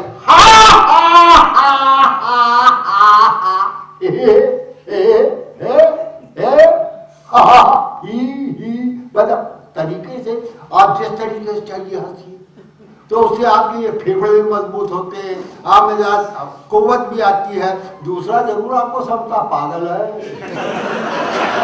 हमसे क्या मतलब हो कि वो पागल है कि कौन है, हम तो बता ले रहे हैं। तो हमारा अंदाज ये अब भोलेनाथ जो खाना भी हमने पकाया, बच्चे को भी भोलेनाथ जय हो, बेईमान भी हुए, लौट के भी आए। भोलेनाथ ने मुंह की कालिक हमारी जो है धो दी। हम गए मीटिंगों में, हमने कहा आपका बेईमान हरि कृष्ण अरोड़ा आपके बीच में खड़ा हुआ है, अब मेरे मुंह पे थूकिए, जूते मारिए, मेरी दाढ़ी के बाल नोच डालिए, या जो मैं कह रहा हूं आप सुनिए आप कि किस तरीके से इन लोगों ने जो है बेईमानी की है। खेती हमारी थी, ये लठैत आ गए, उन्होंने ऐसा ऐसा। अब आज हर आदमी मुझको मिलता है अरोड़ा जी, अब मन का जमाना गया है, अब क्या अरोड़ा जी, आज भी दम रखता हूं तुम्हारे लिए लड़ने का। एक किस्सा आपको बता रहा हूं, स्वतंत्र भारत बंद हो गया, मतलब बंद इन द सेंस कि जो पुराने उसके मालिक थे वो नहीं दूसरे हो गए, उन्होंने पुराना स्टाफ निकाल दिया गया, तो उन लोगों ने हड़ताल वगैरह शुरू कर। हम भी गए मीटिंग में, बुलाया उन्होंने, हम भी गए मीटिंग में, बातचीत हुई। होने के बाद हुआ ये तय हुआ कि 24 घंटे का उपवास रखेंगे हम लोग। मैं हूँ, कक्कड़ साहब भी थे उसमें, और लोग भी थे, सब ये सब रखे। वहां साहब जिस जगह तो उपवास वाली बात आई, और मैंने कहा देखिए जीपीओ में आप कर रहे हैं, वहां पर आपकी मीटिंग अलाउ नहीं करती, पुलिस रहेगी वहां पर। अब कोई इधर खड़ा, कोई उधर खड़ा, हम चक्कर लगा, खैर वो मिलने के बाद चले, चलने के बाद हमें आखिए अंदर चले, अरे भाई पकड़ेंगे ज्यादा ले जाएंगे वहां पर, नहीं वहां रेलिंग के पास खड़े हो। वही रात को हम लोगों ने वो आपके रहा। उसके बाद वो जो नेता लोग थे, जब मैं उनका नाम क्या बताऊं आपको, जब मैंने पता लगाया कि ये से गए कहाँ, तो पता लगा घर गए। क्यों भाई क्यों गए आए? कहीं चाय पीने गए। मैंने कहा चाय पीने गए, ये क्या बात होता है? तो वो जब लौट के आए तो मन का भैया नाश्ता वास्ता करिए, क्या करें कि आप सीरियस है क्या? ऐसी आग लगे बदन में कि 24 घंटे आप वो हड़ताल नहीं कर सकते अपने साथियों की। ये दो बचे हुए हैं बंदूक और ये आपके बंसी नेशनल हेराल्ड बंद हो गया था, वहां उन लोगों की हड़ताल चल रही थी, हम लोग गए वहां पर, उनका अरोड़ा जी कुछ बोलिए, मैंने कहा मैं बोलता कम हूं। बंसी ने निकाला, बंधु ने निकाला, वहां 400-500 रुपए जमा हो गए।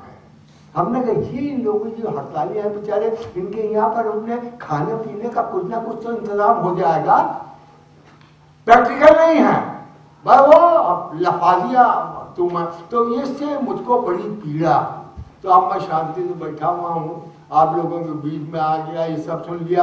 अब आप बताओ मैं कहाँ, मुझे और सुनना चाहते हो, क्या कहना चाहते हो आप बताओ भाई, मैं भटक गया हूँ। लोग पूछेंगे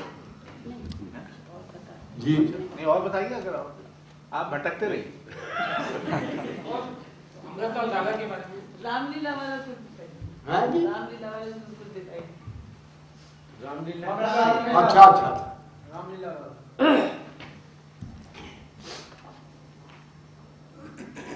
या और किसी की 5 बार ये तुम नहीं बोल रहे बेटे, ये सेठ का पैसा बोल रहा है। अरे ये वो जबान बोल रही है जिसके तलुए चाट चाट के दूसरा स्वाद भूल गई है। पिट्टी भर का था, उसके घर जाके टट्टी किया करता था, और बड़े मियाँ सोचा सोचा कि तुझे कंधे पर बैठाता था, घुमाता था, खिलाता था, पिलाता था, तब धर्म की बात नहीं थी। कल गौरक्षा समिति की मीटिंग हुई, पैसा दिख गया, बस सबका धर्म की याद सताने लग गई। खबर हाँ ठीक कह रहे हो तुम।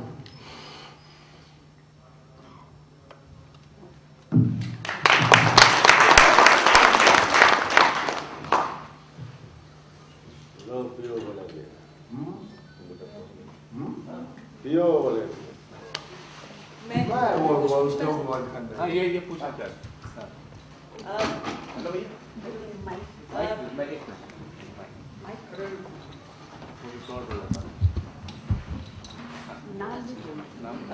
हेलो भैया जी नमस्कार, मैं हेमा सिंह हूँ और मैं भी लखनऊ की हूँ।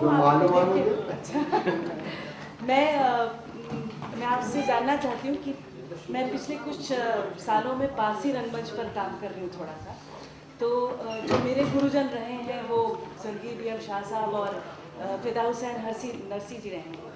तो जब वो हमें सिखाते थे पारसी रंगमंच, तो एक बड़े प्रश्न उठते थे कि जो सामग्री भी मिलती है पारसी रंगमंच पर आजकल, उससे हमें ये तो पता चलता है कि अभिनेता का जो प्रशिक्षण होता था, ट्रेनिंग जो होती थी, वो उसमें नाच गाना और सिखाया जाता था, तलवारबाजी सिखाई जाती थी। लेकिन जो पारसी रंगमंच की जान है, उसका बोलना है, जो संवाद अदायगी है, उसके जो शेर बोलने हैं, उनको बोलने को जो सिखाना होता है, वो जब भी मैं उनसे प्रश्न पूछती थी कि सर ये बताइए कैसे सिखाया जाता था, तो वो उसकी कोई तरीका नहीं बता पाते थे। वो कहते थे मैं बोलता हूँ और तुम उसको सुनो और बोलो। तो ये तो एक गुरु शिष्य परंपरा हो गई। पर क्या आपने तो करा है पारसी रंगमंच, क्या आप कुछ बता सकते हैं इस विषय में कि कैसे आपने भी क्या सुनकर ही जाना उसको? नहीं जी देखिए, या कोई सिखाने का तरीका था वो? मैं जिस समय मैं जिस समय रंगमंच से जुड़ा उस वक्त वही स्टाइल चल रहा था जिसको पारसी स्टाइल कहा। अब पारसी स्टाइल क्या है वो मैं भी नहीं जानता।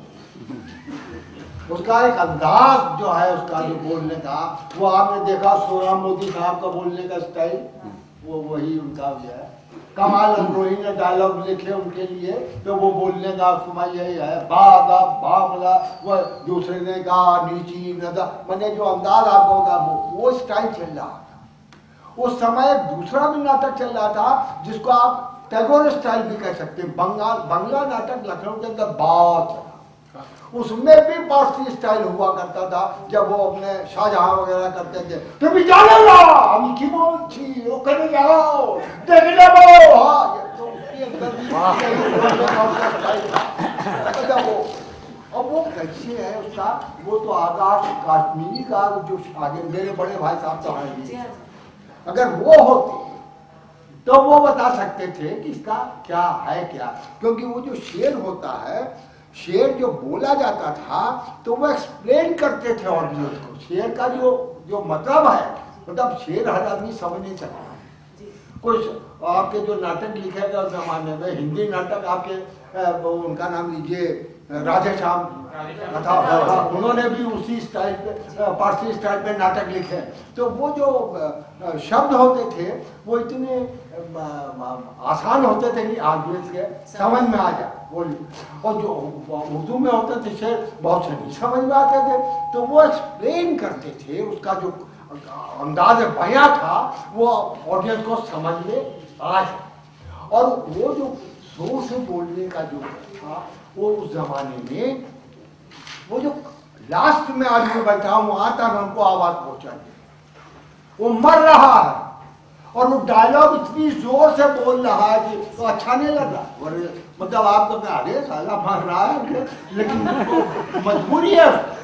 मतलब वो अदायगी जो उसकी पारसी स्टाइल में थी, वो वहां पे आवाज उसकी जानी ही चाहिए।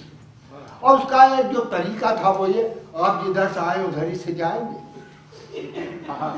आप ऑडियंस की तरफ पीठ नहीं करेंगे। मतलब ये उसका एक डिसिप्लिन था। आज ऐसा नहीं, आज पर्दा खुला तो आप यूं खड़े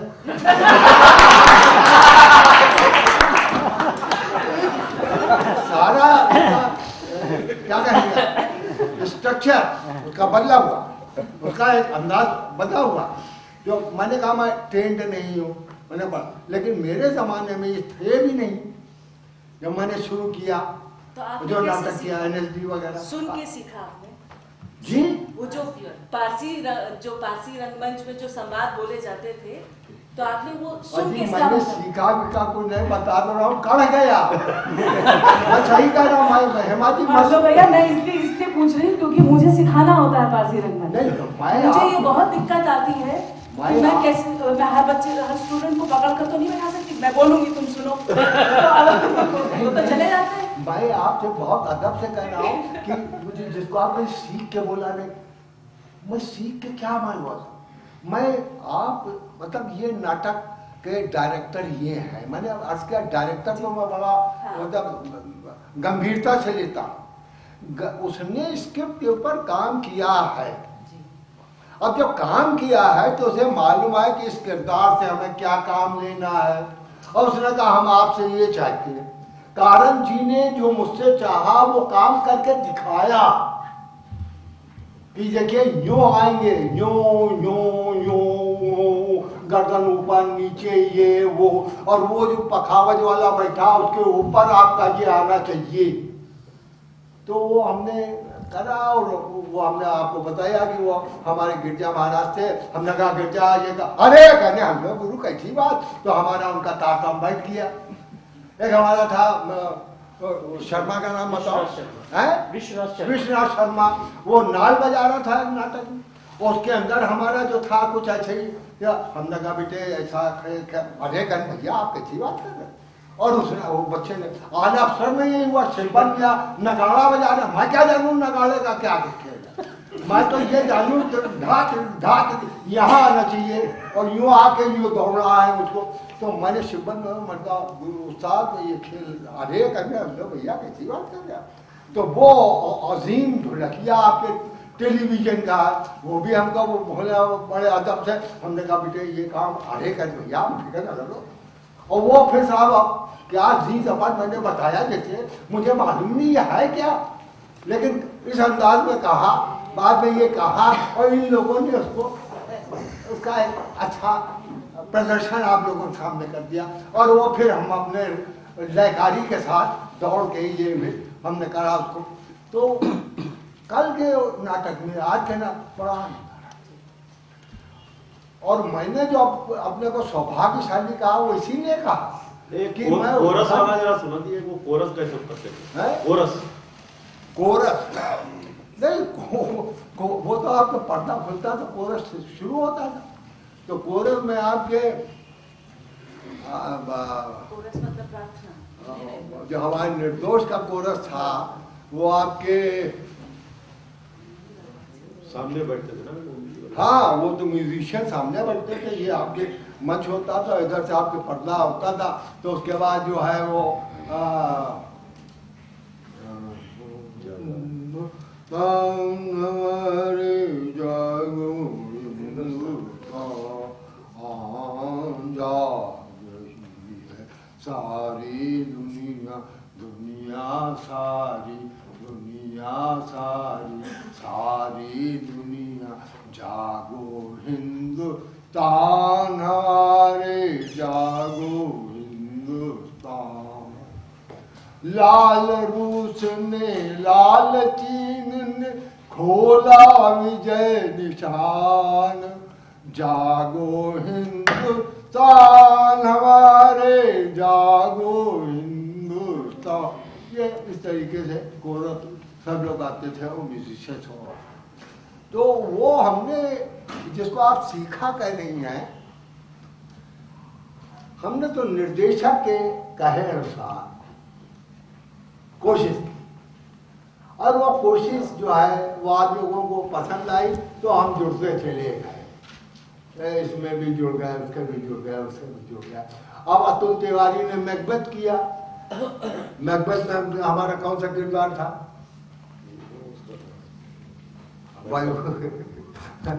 मैकबेथ। ये वो किरदार हमसे उन्होंने करा लिया।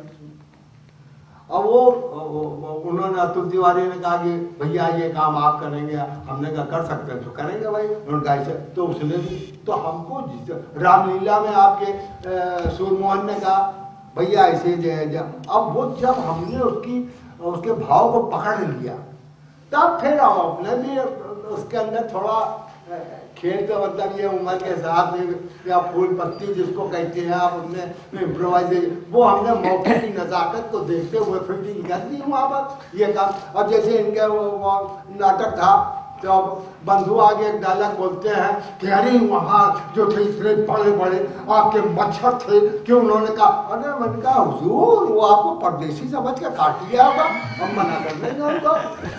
क्या हंसी मजाक मतलब ये इम्प्रोवाइजेशन वो इनकी इजाजत चाहे उनका हाँ ठीक है। अब जैसे इन्होंने कहा है कि मुद्रा से इनकी हो जाए, अब वो अपने कहीं कुछ कह दे तो हमारे रमाशंकर वाजपेयी थे, बहुत एक्टिव थे वो उस जमाने में नाटकों में। आलाप सर के तो वही शो था।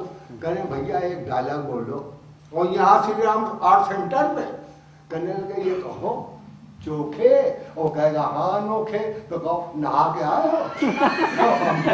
हमने कहा अच्छा बोल देंगे तो हमने कहा चोखे कर हाँ नोखे, हमने कहा नहा के आए हो। हाँ तो मैं क्या कह रहा था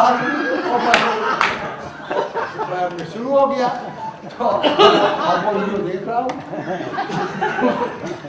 मतलब इस तरीके से थोड़ा बहुत हमने ये चूहल वाली बात जो अच्छा ऐसे नाटकों में ये मजा भी आता मतलब उसका दर्शक के नजरिए से दर्शक काय के लिए आया अब मनोरंजन के लिए आया और कुछ आप मैसेज भी उसको देना चाहते हो तो दोनों काम हो रहे हैं उससे ज्यादा तो क्या कहेंगे उसके तो वो उसके अंदर जो था वो आप अब ये तो हमारे आप बताएंगे आज आप सब तो पहला शो तो आपने देखा है वहाँ हाँ भाई तो आपने पहला शो देखा वो आपने और हबीब साहब के नाटक के बाद लगा था मिट्टी गाड़ी के बाद।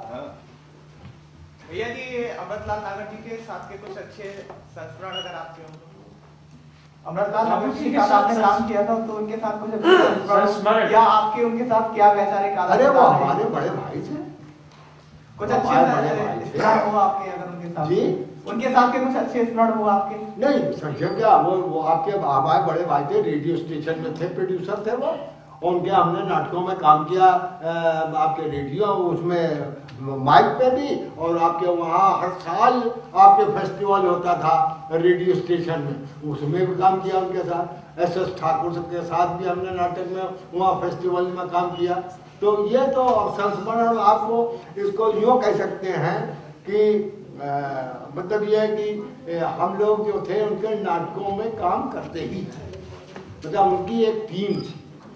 तो ज़्यादा तो मैं उनके नाटकों में नहीं उनके ज़्यादा नाटकों में थे P.N. श्रीवास्तव, आपके संतराम शुक्ल, आपके मुख्तार भाई, आपके राधे बिहारी लाल जी, ये लोग थे।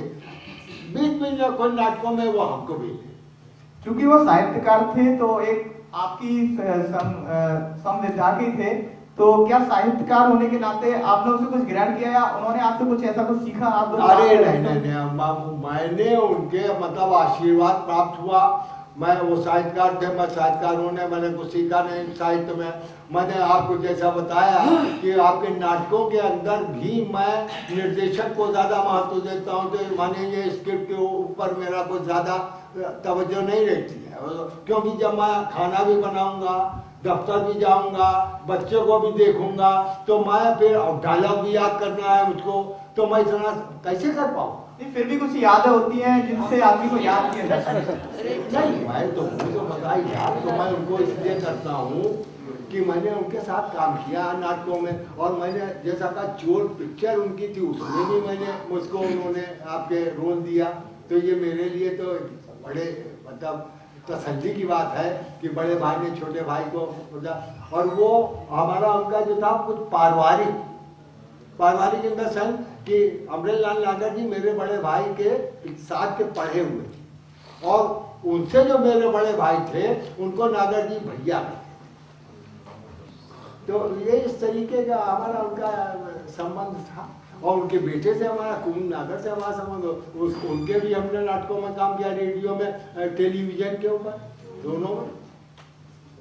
हेलो भैया, मुझे कुछ याद आ रहा है, शायद मैं गलत भी हूँ, कि आपका लच्छू महाराज जी से बहुत बातचीत होती रहती थी। शंभू महाराज, क्योंकि मुझे याद है जब आप वहाँ आते थे, बात वहाँ जहाँ कथक केंद्र जहाँ थे, कि बहुत बार हम वहाँ जब नागर जी से मिलने आते थे उनके बेटे से, तो आपका मजाक बहुत चलता था। नहीं, लच्छू महाराज जी से मिल रहे हैं। लच्छू महाराज जी तो थोड़ा सा ये जब आला अफसर उन्होंने देखा था, नहीं साहब मजाक, आप उन्होंने बहुत तारीफ कर दी मेरी, आपके पांचवा सवाल उन्होंने देखा, मगर भाव तो बहुत अच्छा देते हो भाई, ये कर दिया मैं। अरे भाई महाराज शंभू के साथ बैठा हूँ, बोला तो लच्छू महाराज बड़े थे, शंभू महाराज छोटे थे, और जब आला अफसर उन्होंने देखा और मैंने कहा कि साहब लखनऊ घराने की एक पढ़ा सुनाया देता हूँ मैं शंभू महाराज को, तो उनको बड़ी खुन्नस सी हो गई लच्छू महाराज को, और फिर वो जो है भाव नहीं देते थे मुझको, बोले रात कौन सी पलन थी? आज वो तो सुनाई मैंने अभी आपको। अच्छा, वो जो बताई उसमें बहुत ये लंबा करते जाते हैं, उसको पता नहीं कहाँ पे करते के शो में बहुत लंबा कर दिया। कुछ गोमती के किनारे आप वो महाराज वहाँ आपके मनकामेश्वर में दर्शन करने जाते थे, और शाम बैठते थे आप। मैं वही बता रहा कि मैं एग्रीकल्चर का, मैं छतन मंदिर में मेरा दफ्तर था, नौकरी वहाँ शुरू कर दी सन 47 में। तो वहाँ पर हमारे एक शंभू थे, पान की दुकान, हम लोग पान वान सब उस जमाने में तो ये है ना, या शौक भी, अब सिगरेट देने लगा, हाँ सिगरेट पी रहा था, तो मैं अपने मुँह से भाग गए घर। उस जमाने में बुजुर्गों का बड़ा ध्यान रखा जाए, आज तो बच्चों का या दूसरे ढंग का चलता, तो वो साहब ध्यान रखा। तो वहाँ पर आपके शंभू ने कहा कि हम लोगों को पान खिलाता था, पैसे हो तो उनका कि मनकामेश्वर दर्शन करने चलिए, तो कीर्तन पार्टी थी, तो हम लोगों को वहाँ कीर्तन पार्टी चली जाती थी, और वहाँ कीर्तन करते थे। बाबा जो थे आपके वहाँ जो चढ़ावा आता था शंकर जी का, वो प्रसाद बांट देते थे। तो आप शंभू महाराज मिल गए, और शंभू महाराज का जो क्या तेवर, क्या खूबसूरत आदमी,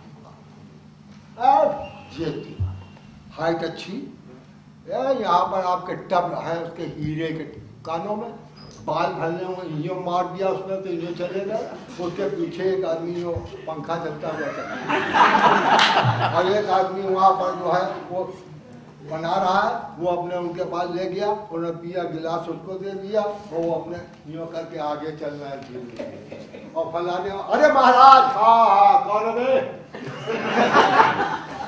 मदद गुजर से कम बात नहीं करते थे जिनका नाम शंभू महाराज। तो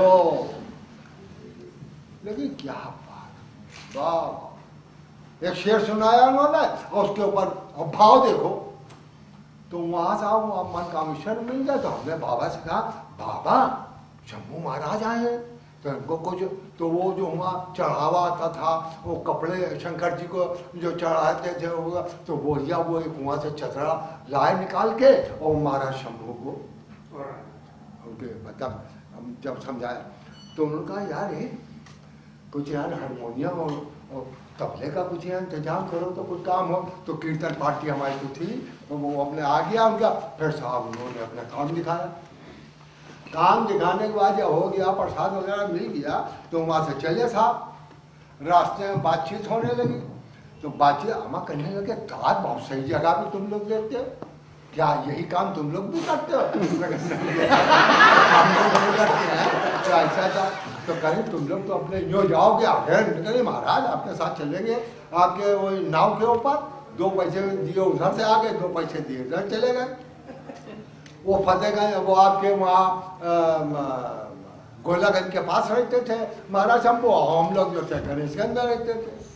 तो वहाँ तो हमारे एक मित्र थे आपके महेंद्रनाथ बाजपेयी, वो भी आपके नाटकों में काम करते थे, बहुत अच्छा काम करते थे, कला मंदिर में भी थे, अब नहीं आए भी जाते। तो उन्होंने कहा, अबे हट लो, क्या परम सुना दे इनको।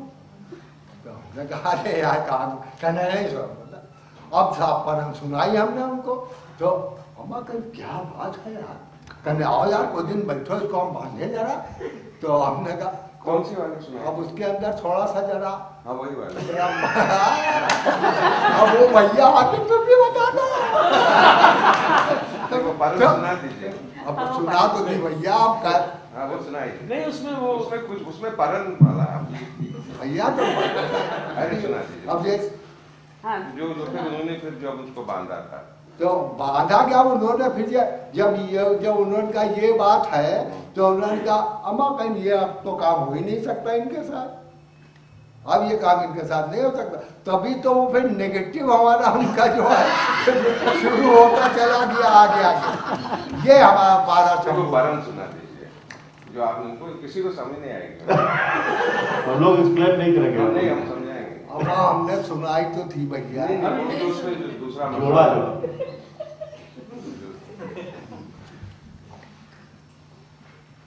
बैठ के सुना दीजिए।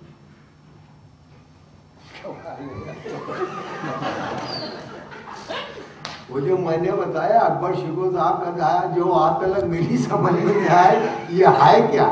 सीधा बात, गुलजार गुले खान की माता कौए के साथ उड़ गई दिलदार की माता, 80,000 बरगटान के दरतान पर कौन नस्ल बूदन की दबा खीरी की मटकी में टेक दे बंजे। अबे टेक दे बंजे, अबे टेक हक सोडा जी गंज वो सोडा का सारा खाड़ी चिंच बोली बैठो बताई थे चल देगा जजात सही लोग दर में जा में की बाग बम टू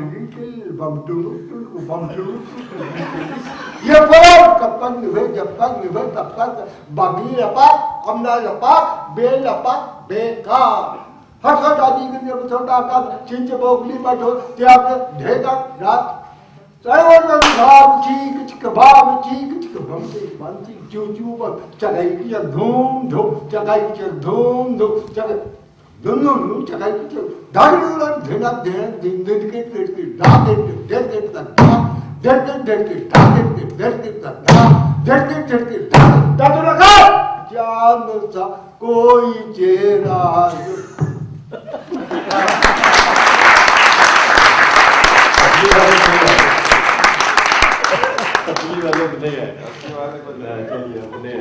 शंभू महाराज जी ने क्या कहा? भैया उन्होंने ये कहा कि भैया खुश रहो।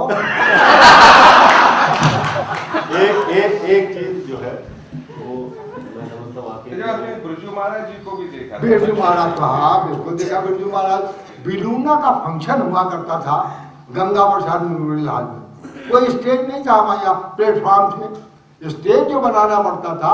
तो पारसी शरण में वो साहब हमने भी नादिर शाह दुर्रानी गंगा प्रसाद मेमोरियल हॉल में किया, तो उसके अंदर आपके वो बनिया और तखात ये बन के वो स्टेज बनता। तो इसमें तो आपके प्लेटफॉर्म था, उसी में आपके गाना हो सकता है, नाच हो सकता है। तो बिरजू और ये अनु जलोटा की माँ कमला खन्ना जो इस समय आपके जलोटा जी की वाइफ, पुरुषोत्तम की वाइफ, वो ये दोनों, ये कमला खन्ना थी उस वक्त, अब जलोटा हो गए। इसको सन्नू महाराज ने सिखाया। सरस्वती विद्यालय था, यहाँ आपके मास्टर रतन गुरु आपके इनके, और वो पुरुषोत्तम नाथ जलोटा और ये सब लोग यहाँ वहाँ संगीत और तबला ये सब होता था। और इधर शंभू महाराज ने तैयार किया बिरजू को, क्योंकि अच्छन महाराज का तो देहांत हो गया था। और अच्छन महाराज का नृत्य देखा, वाह वाह वाह वाह। और उनके दर्शन अगर आप करें तो आपको यकीन ही होगा, ये शंभू महाराज, अच्छन महाराज, ये मोटा काले भुजंग, इतना शरीर उनका। और वहां मजाक करने वाले ऐसे ऐसे बदतमीज लोग थे, अरे कहिए भैंसा कहाँ से। तो उनका नाच देखा, बस शरीर का कहीं पता ही नहीं आया। एक घुंघरू बोलेगा, एक घुंघरू बोल रहा, लकारी है, क्या बात है, ठिड़कवा तबला बजा रहे, ठिड़कवा धा, उनका आ, और उसने ठिड़कवा साहब ने न्यू कर दिया। ये काम था आपके अच्छन महाराज। तो उनके बेटे को तैयार किया शंभू महाराज। लक्ष्मू महाराज तो बम्बई में रहे, और लक्ष्मू महाराज का सारा काम जो था लक्ष्मी वाजपेयी करता था। ये जो आज ये जो नाम लीजिए मुगले आजम, ये सब जो सारा उसका जो डांस है सारा उसने किया, ना उनका असिस्टेंट बन के लक्ष्मी वाजपेयी आता था।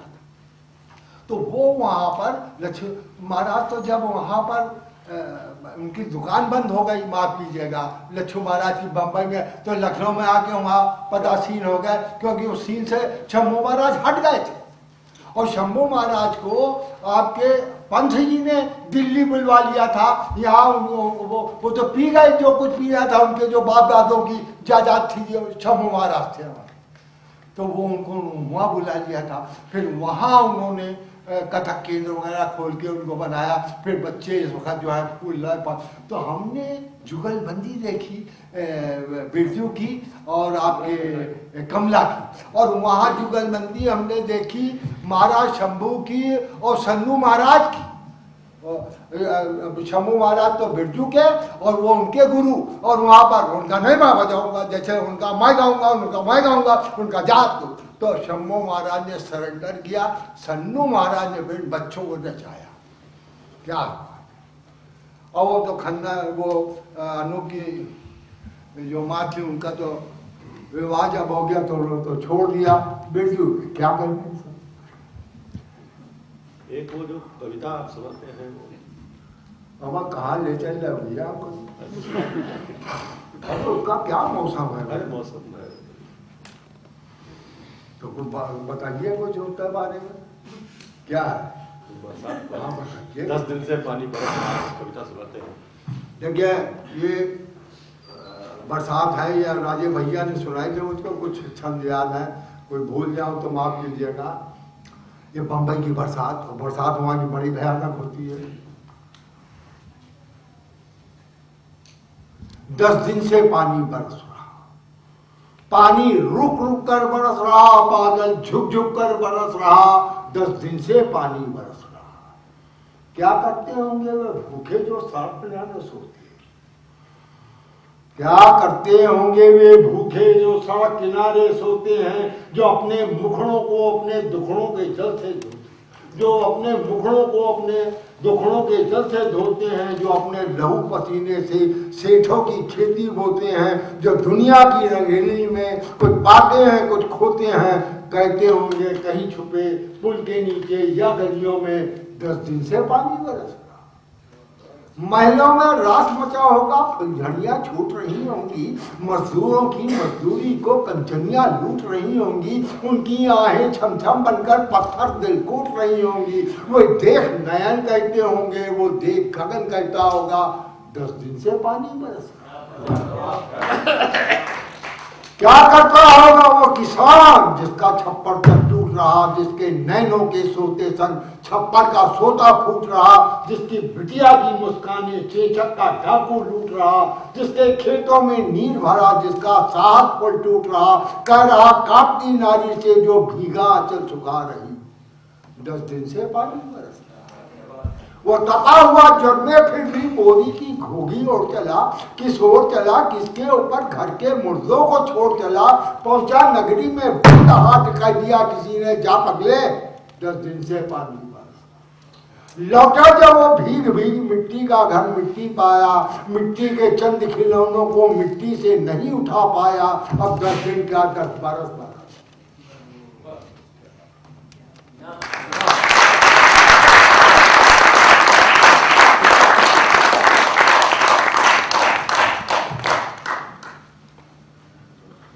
आपको कुछ याद होगा आपके समय में, जब हम तो फिर बाद में लखनऊ आए, जो बहुत और दूसरी नाटक की मंडलियां थी जो लखनऊ में बहुत काम कर रही थी, जिनके साथ आपने काम करते थे, ऐसी वो कितनी और मंडलियां रही होगी यूपी में या लखनऊ में जो आपको याद है या उनका कुछ काम याद हो? नहीं, ऐसा कुछ नहीं है।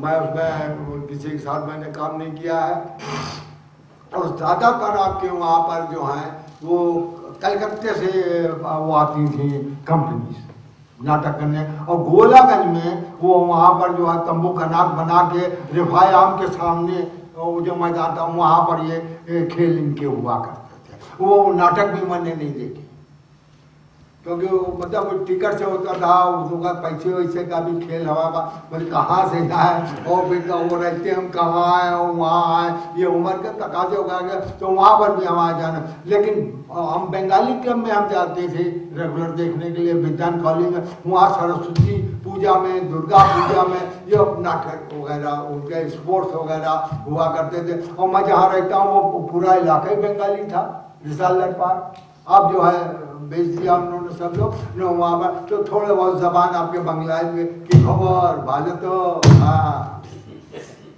लखनऊ में बहुत सारी मंडलियां रही है ना? नहीं है वो मैं कब वही मैं कह रहा हूँ, कौन कौन से याद है आपको जो याद? मैं आपको ये बताना चाहता हूँ कि लखनऊ की जो मंडली की बात आप कर रहे हैं, लखनऊ में तो हमारा कला मंदिर भी था, तो उसी तरीके से और भी वो आपके लखनऊ के अंदर संस्थाएं थी, जैसे आज संस्था है। वही मैं पूछा नाम। कुंवर कल्याण सिंह के, कुंवर कल्याण सिंह आपके वो नाम लीजिए राष्ट्रीय नाट्य परिषद, तो उनके उस जमाने में जो नाटक थे उसके अंदर जो था वो आपके फारसी स्टाइल का टच मिला। फिर बाद में आपके ये नाटकों के में भी आगे उस वक्त इप्टा के भी कुछ वो, हाँ इप्टा के भी थे, इप्टा के बाबूलाल वर्मा जी जो थे वो आपके उसका वो करते थे। तो वो मैंने जैसा हेमा जी को बताया कि उस जमाने में पारसी स्टाइल ही था, तो ज्यादातर जो भी नाटक करता था वो पारसी स्टाइल, राधे श्याम जी का और ये आपके आकाश काश्मीरी के ये नाटक इस तरीके से मिलके किया करता था। जिसकी तबीयत होती थी वो आपके राधे श्याम जी करता, जिसकी तबीयत ये करता था। नहीं मैं ये जान के नाम पूछ रहा था मंडलियों में, नहीं मैं अब हमें ये जानकारी हो कि उस वक्त और कितनी मंडलियां थी जो लोकली काम करती थी। जैसे आज भी हम देखते हैं, आज लखनऊ में 10-15 ग्रुप हैं जो एक्टिव हैं। नहीं है भाई, आज सवेरे वहाँ आप ही से शायद बात हो रही थी, आप ही ने मुझसे ये कहा था, तो मैंने कहा अगर कोई ग्रुप है तो एक है इप्टा, बाकी नाम से तो सामने नहीं मैं आपसे अर्ज कर रहा हूँ कि मैं जो कुछ कहता हूँ बड़ी साफ गोई से कहता हूँ, और ये आप ही ने मुझको सिखाया है भैया इसका गोई साफ गोई। हमने कहा ठीक, फिक्र न करो। तो अब आपको मैं ये बताना चाहता हूँ, दर्पण पे कर रहा, 2 आदमी है दर्पण के, 2 इनसे ले लिए, 3 उनसे ले लिए, 1 उनसे ले लिया। अभी नाटक किया है उन्होंने अग्नि और क्या बरखा। नहीं मेरा अच्छे बुरे से नहीं है, लेकिन मैं आपको ये बता रहा हूँ कि इस समय प्रेजेंट में कितनी संस्थाएं काम कर रही हैं? भैया वो कर रही हैं, लेकिन मैं ये जानना चाहता हूँ कि प्रेजेंट में वो ग्रुप में वैसे हैं जैसे थे। वो कौन से थे जो जिनकी बात आप? दर्पण, और दर्पण का जो ग्रुप का आपके ये नाटक वहाँ खामोश से शुरू हुआ, और उसके बाद जो है वो चलता रहा। तो हर नाटक जो है आपके दर्पण करता था, जब आप आते थे तो दर्पण दूसरे भी नहीं, लड़के नए जुड़ते थे इनके साथ वर्कशॉप, ये उसके साथ वही तो पूछ रहे हैं उस वक्त समानांतर कई और ग्रुप संस्थाएं बनी ना, फिर मेघदूत हाँ मेघदूत बनी। वर्कशॉप। अच्छा मेघदूत जो बनी तो आज मेघदूत कहाँ वो मेघदूत है, मेरा यह कहने का मतलब मैं या तो मैं आपके हाँ तो मेघदूत बनी, बहुत अच्छी बनी। मेघदूत का पूरा ग्रुप था और उसने आपके एनएसडी के किन किन को बुलाया उसने, ये आपके बड़े नामचीन लोगों को बुलाया, रतन श्याम, रंजीत कपूर, ये था तो। भानु भारती, और आपके दर्पण में बड़े बड़े आपके कानपुर में आपके जिनका नाम प्रोफेसर सत्यमूर्ति और लखनऊ के, किसको नहीं बुलाया। लेकिन वो बात आज नहीं है। अगर वो बात है तो सिर्फ इफ्ता का एक ऐसा ग्रुप है कि वही अपने बच्चों को तैयार कर रहा है, वर्कशॉप भी चला रहा है, नुक्कड़ नाटक भी कर रहा है और वो भी नाटक कर रहा है। सॉलिड ग्रुप जिसको कहते हैं। अब उन्होंने कह तो दिया ये आपके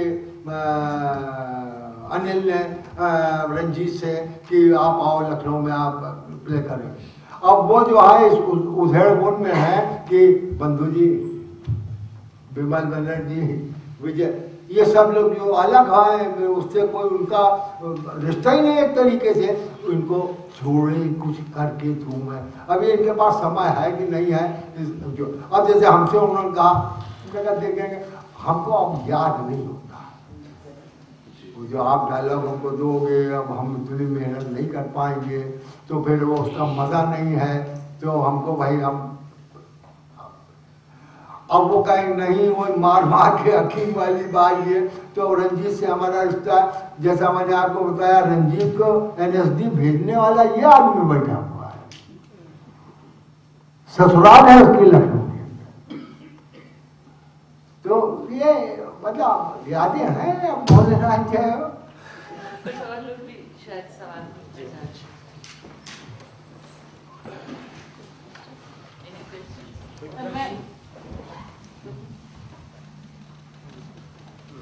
अशोक आप कुछ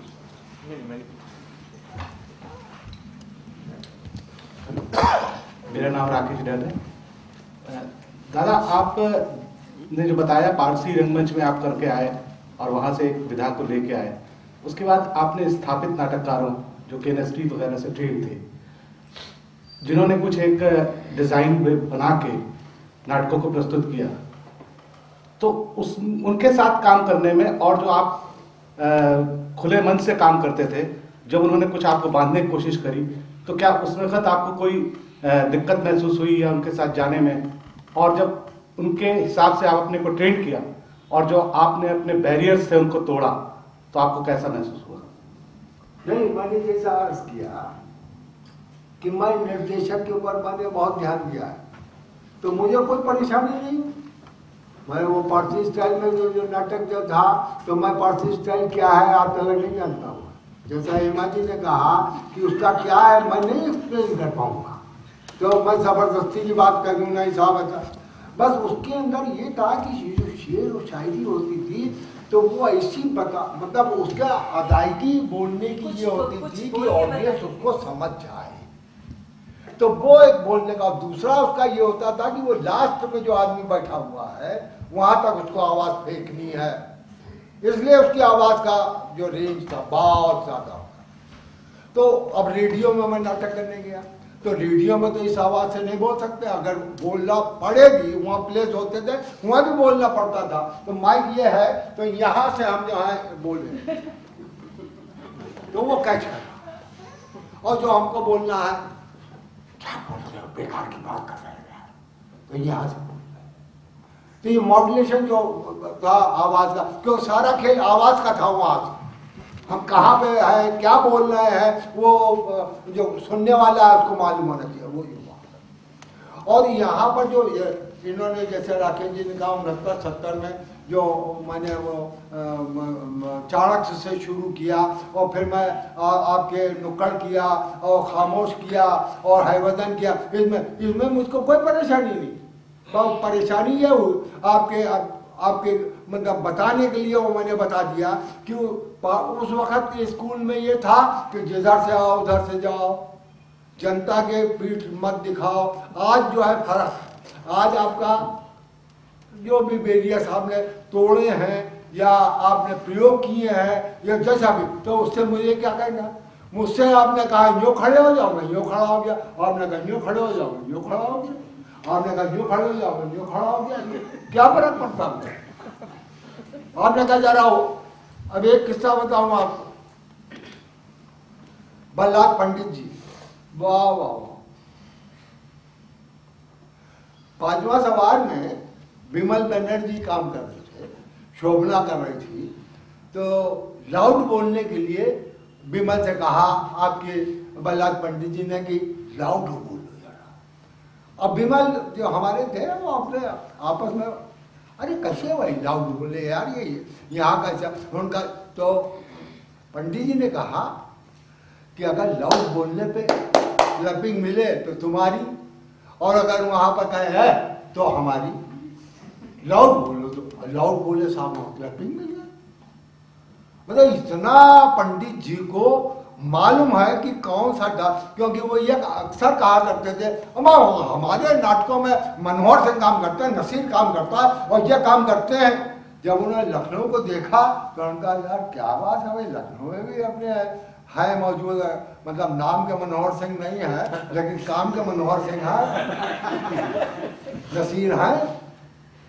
मतलब ये कारण जी ने जगह, कारण जी ने आपके कई बार लखनऊ आए और फेस्टिवल्स होते थे तो वो हमको नाटक में बुलाया जाता था, हम चले जाते, तो हम गए वहाँ पर, तो कारण जी इंट्रोड्यूस कर मेरा है वतन, तो लोग बाद में देखते, और यही गटअप था मेरा उस वक्त, ये दाढ़ी थी उस वक्त जो मेरा वो लगा हुआ, सारा मेकअप जो है आपके उन्होंने किया, लगाया, उनकी पत्नी ने मुझे मालाएं पहनाई, क्या क्या किया मिसेस का, और वो आपके वो लाइट्स देने के लिए यहाँ के दादा बंगाली दादा या सब लोग गए थे। और ऐसे ऐसे सेमिनार दर्पण ने कराए उस जमाने में, और जो आज ऑल इंडिया सेमिनार है तो मैं वहाँ पर अक्सर बोल देता हूँ तो लोग बाग जो है बड़ी हिकारत की निगाह से मुझको देखते, और मन का ये सवाल कौन से उठा रहे हो यार, ये सवाल तो आज से 20 साल पहले उठाया है हमारी गोष्ठियों में। ऐसे ऐसे विद्वान लोग वहाँ पर आए थे, बोले थे, ये डॉक्टर लाल, डॉक्टर सुरेश अवस्थी, आपके विनोद रस्तोगी, आपके बीवी कारण जी, आपके डॉक्टर सिन्हा इलाहाबाद के, कौन कौन विद्वान लोग, और आज जो है वहाँ पर जो है आके वो साहब बड़ी विद्वता झाड़ते हैं, तो मैं उनके हाथ जोड़ देता हूँ भैया। वैसे अभी इन्होंने जो रंगे सफर कराया उसमें एक सज्जन ने हमसे एक सवाल कर दिया, अरे मैं क्या बोले इसका जवाब मैं भैया। अब वो हमसे पूछ रहे हैं कि आपकी तो घोड़े का मुंह लगा हुआ था, बाकी शरीर आपका मनुष्य का था, तो उसको आपने कैसे समझा? क्या अमा मन का मन को समझे ही नहीं? तो कारण जी को समझा, कारण जी ने कहा यो तो मन का यो, उनका नहीं तो मन का नहीं, उनका हाँ तो मन का हाँ। आप क्या बात करो भैया मुझसे, मैं और फिर लोगों ने जवाब दिया उनको, तो वही हाल इन्होंने कहा। वो किस्सा भी आपको सुनाया कि उसका जो संसाफी में उनका वो शोफर जवाब देगा, तो अब राकेश जी जवाब दे देना है, यही सुनना बाकी है। हाँ जी, फिदा हुसैन नरसी के साथ, फिदा हुसैन नरसी नहीं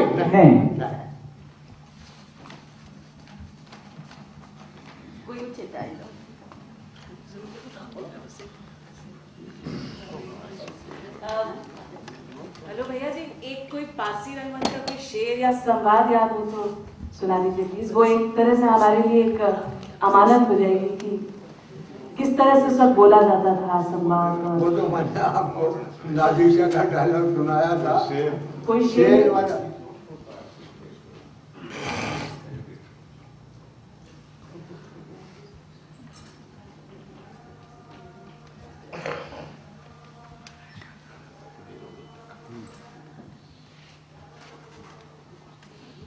हिंदी की वो है, मैं लेकिन अंदाज वैसे ही रखता हूं मैं। बात हीरा है, बात मोती है, बात लाखों में लाख होती है। बात हीरा है, बात मोती है, बात लाखों में लाख होती है। बात हर बात को नहीं कहती, बात बड़ी मुश्किल से बात होती है। क्या बात।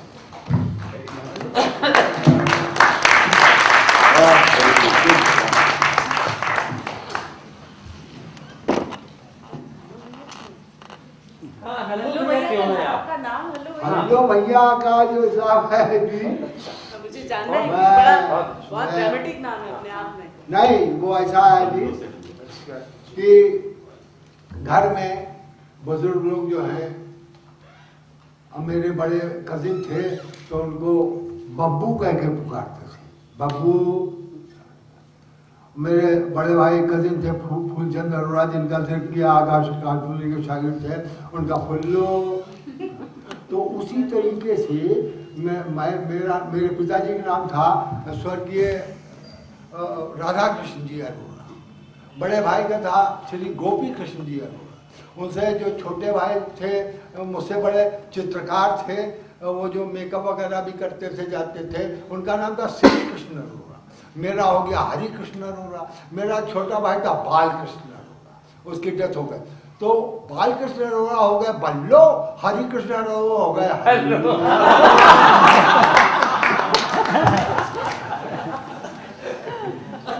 बाबूजी आपको बुलाते थे किस नाम से? हर्रो। ये उस बच्चे वो आपने जो वो आपने प्यार से किया था ये नागर जी के बारे में कि कोई, तो ये जैसा भी इन्होंने एक सवाल, मुझको वो हर्रो कहते, हल्लों पे चढ़ नहीं पाया। हर्रो वो हरी चीते थे। भैया कैसे हैं? बड़े भाई को मेरे जो लॉ फैकल्टी में चले गए थे, पॉलिटिकल सफर रहे आपके 1930 में मूवमेंट में जेल चले गए थे और टिल आज़ादी तक वो रहे। उसके बाद फिर पढ़ाई उन्होंने शुरू करी, स्वतंत्र भारत के संस्थापक सदस्य थे, अशोक जी के साथ थे वो, और वहाँ से रहते LLM किया उन्होंने और फिर लॉ फैकल्टी में चले गए। वो आदिव सिंह थे अकाउंट में, वहाँ के हेड ऑफ द डिपार्टमेंट, उनकी मित्रता थी, उनका आओ नहीं तो आप नहीं कहेंगे तुम तो फिर, क्योंकि भाभी जी हमारे HKP डिग्री कॉलेज में सीतापुर में प्रिंसिपल थी, तो उन्होंने कहा तो आ जाओ तुम भी टीचिंग में, तो वो उन्होंने छोड़ के हर्रो में।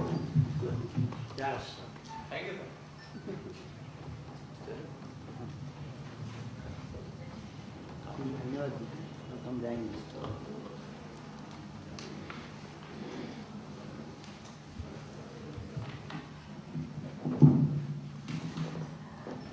नटन प्रतिष्ठान की तरफ से हम हेलो भैया का सचमुच में आभार, तो उसको क्या कहें हम। आप आए और हमने देखा क्या रेंज है उनके पूरे बातचीत में, उनके चलन में, उनके कहन में, और कितने ढंग से वो किस तरह की चीज़ें हम तक पहुंचा सकते हैं। ये जो पुराने लोगों की जो बातचीत थी, देखिए अब लगभग 2 घंटे हो गए ना, उनके चेहरे से कहीं थकान लगती है, और मेरे ख्याल से अगर ये बोलते रहें तो हम और 2 घंटे उनको इसी तरह से सुनते रह सकते हैं। मैं सचमुच में बहुत आभारी हूँ उनका, और राकेश जी का जो हमारे कहने से उनको यहाँ तक लाए, खुद भी अपना बहुत सारा काम छोड़ छाड़ के, और आप सबका जो आप सब यहाँ आए और इतनी उत्सुकता से आपने इस पूरे कार्यक्रम को देखा। उम्मीद है अब आगे भी आप हमारे सब कार्यक्रम में ऐसे आते रहेंगे। नमस्कार।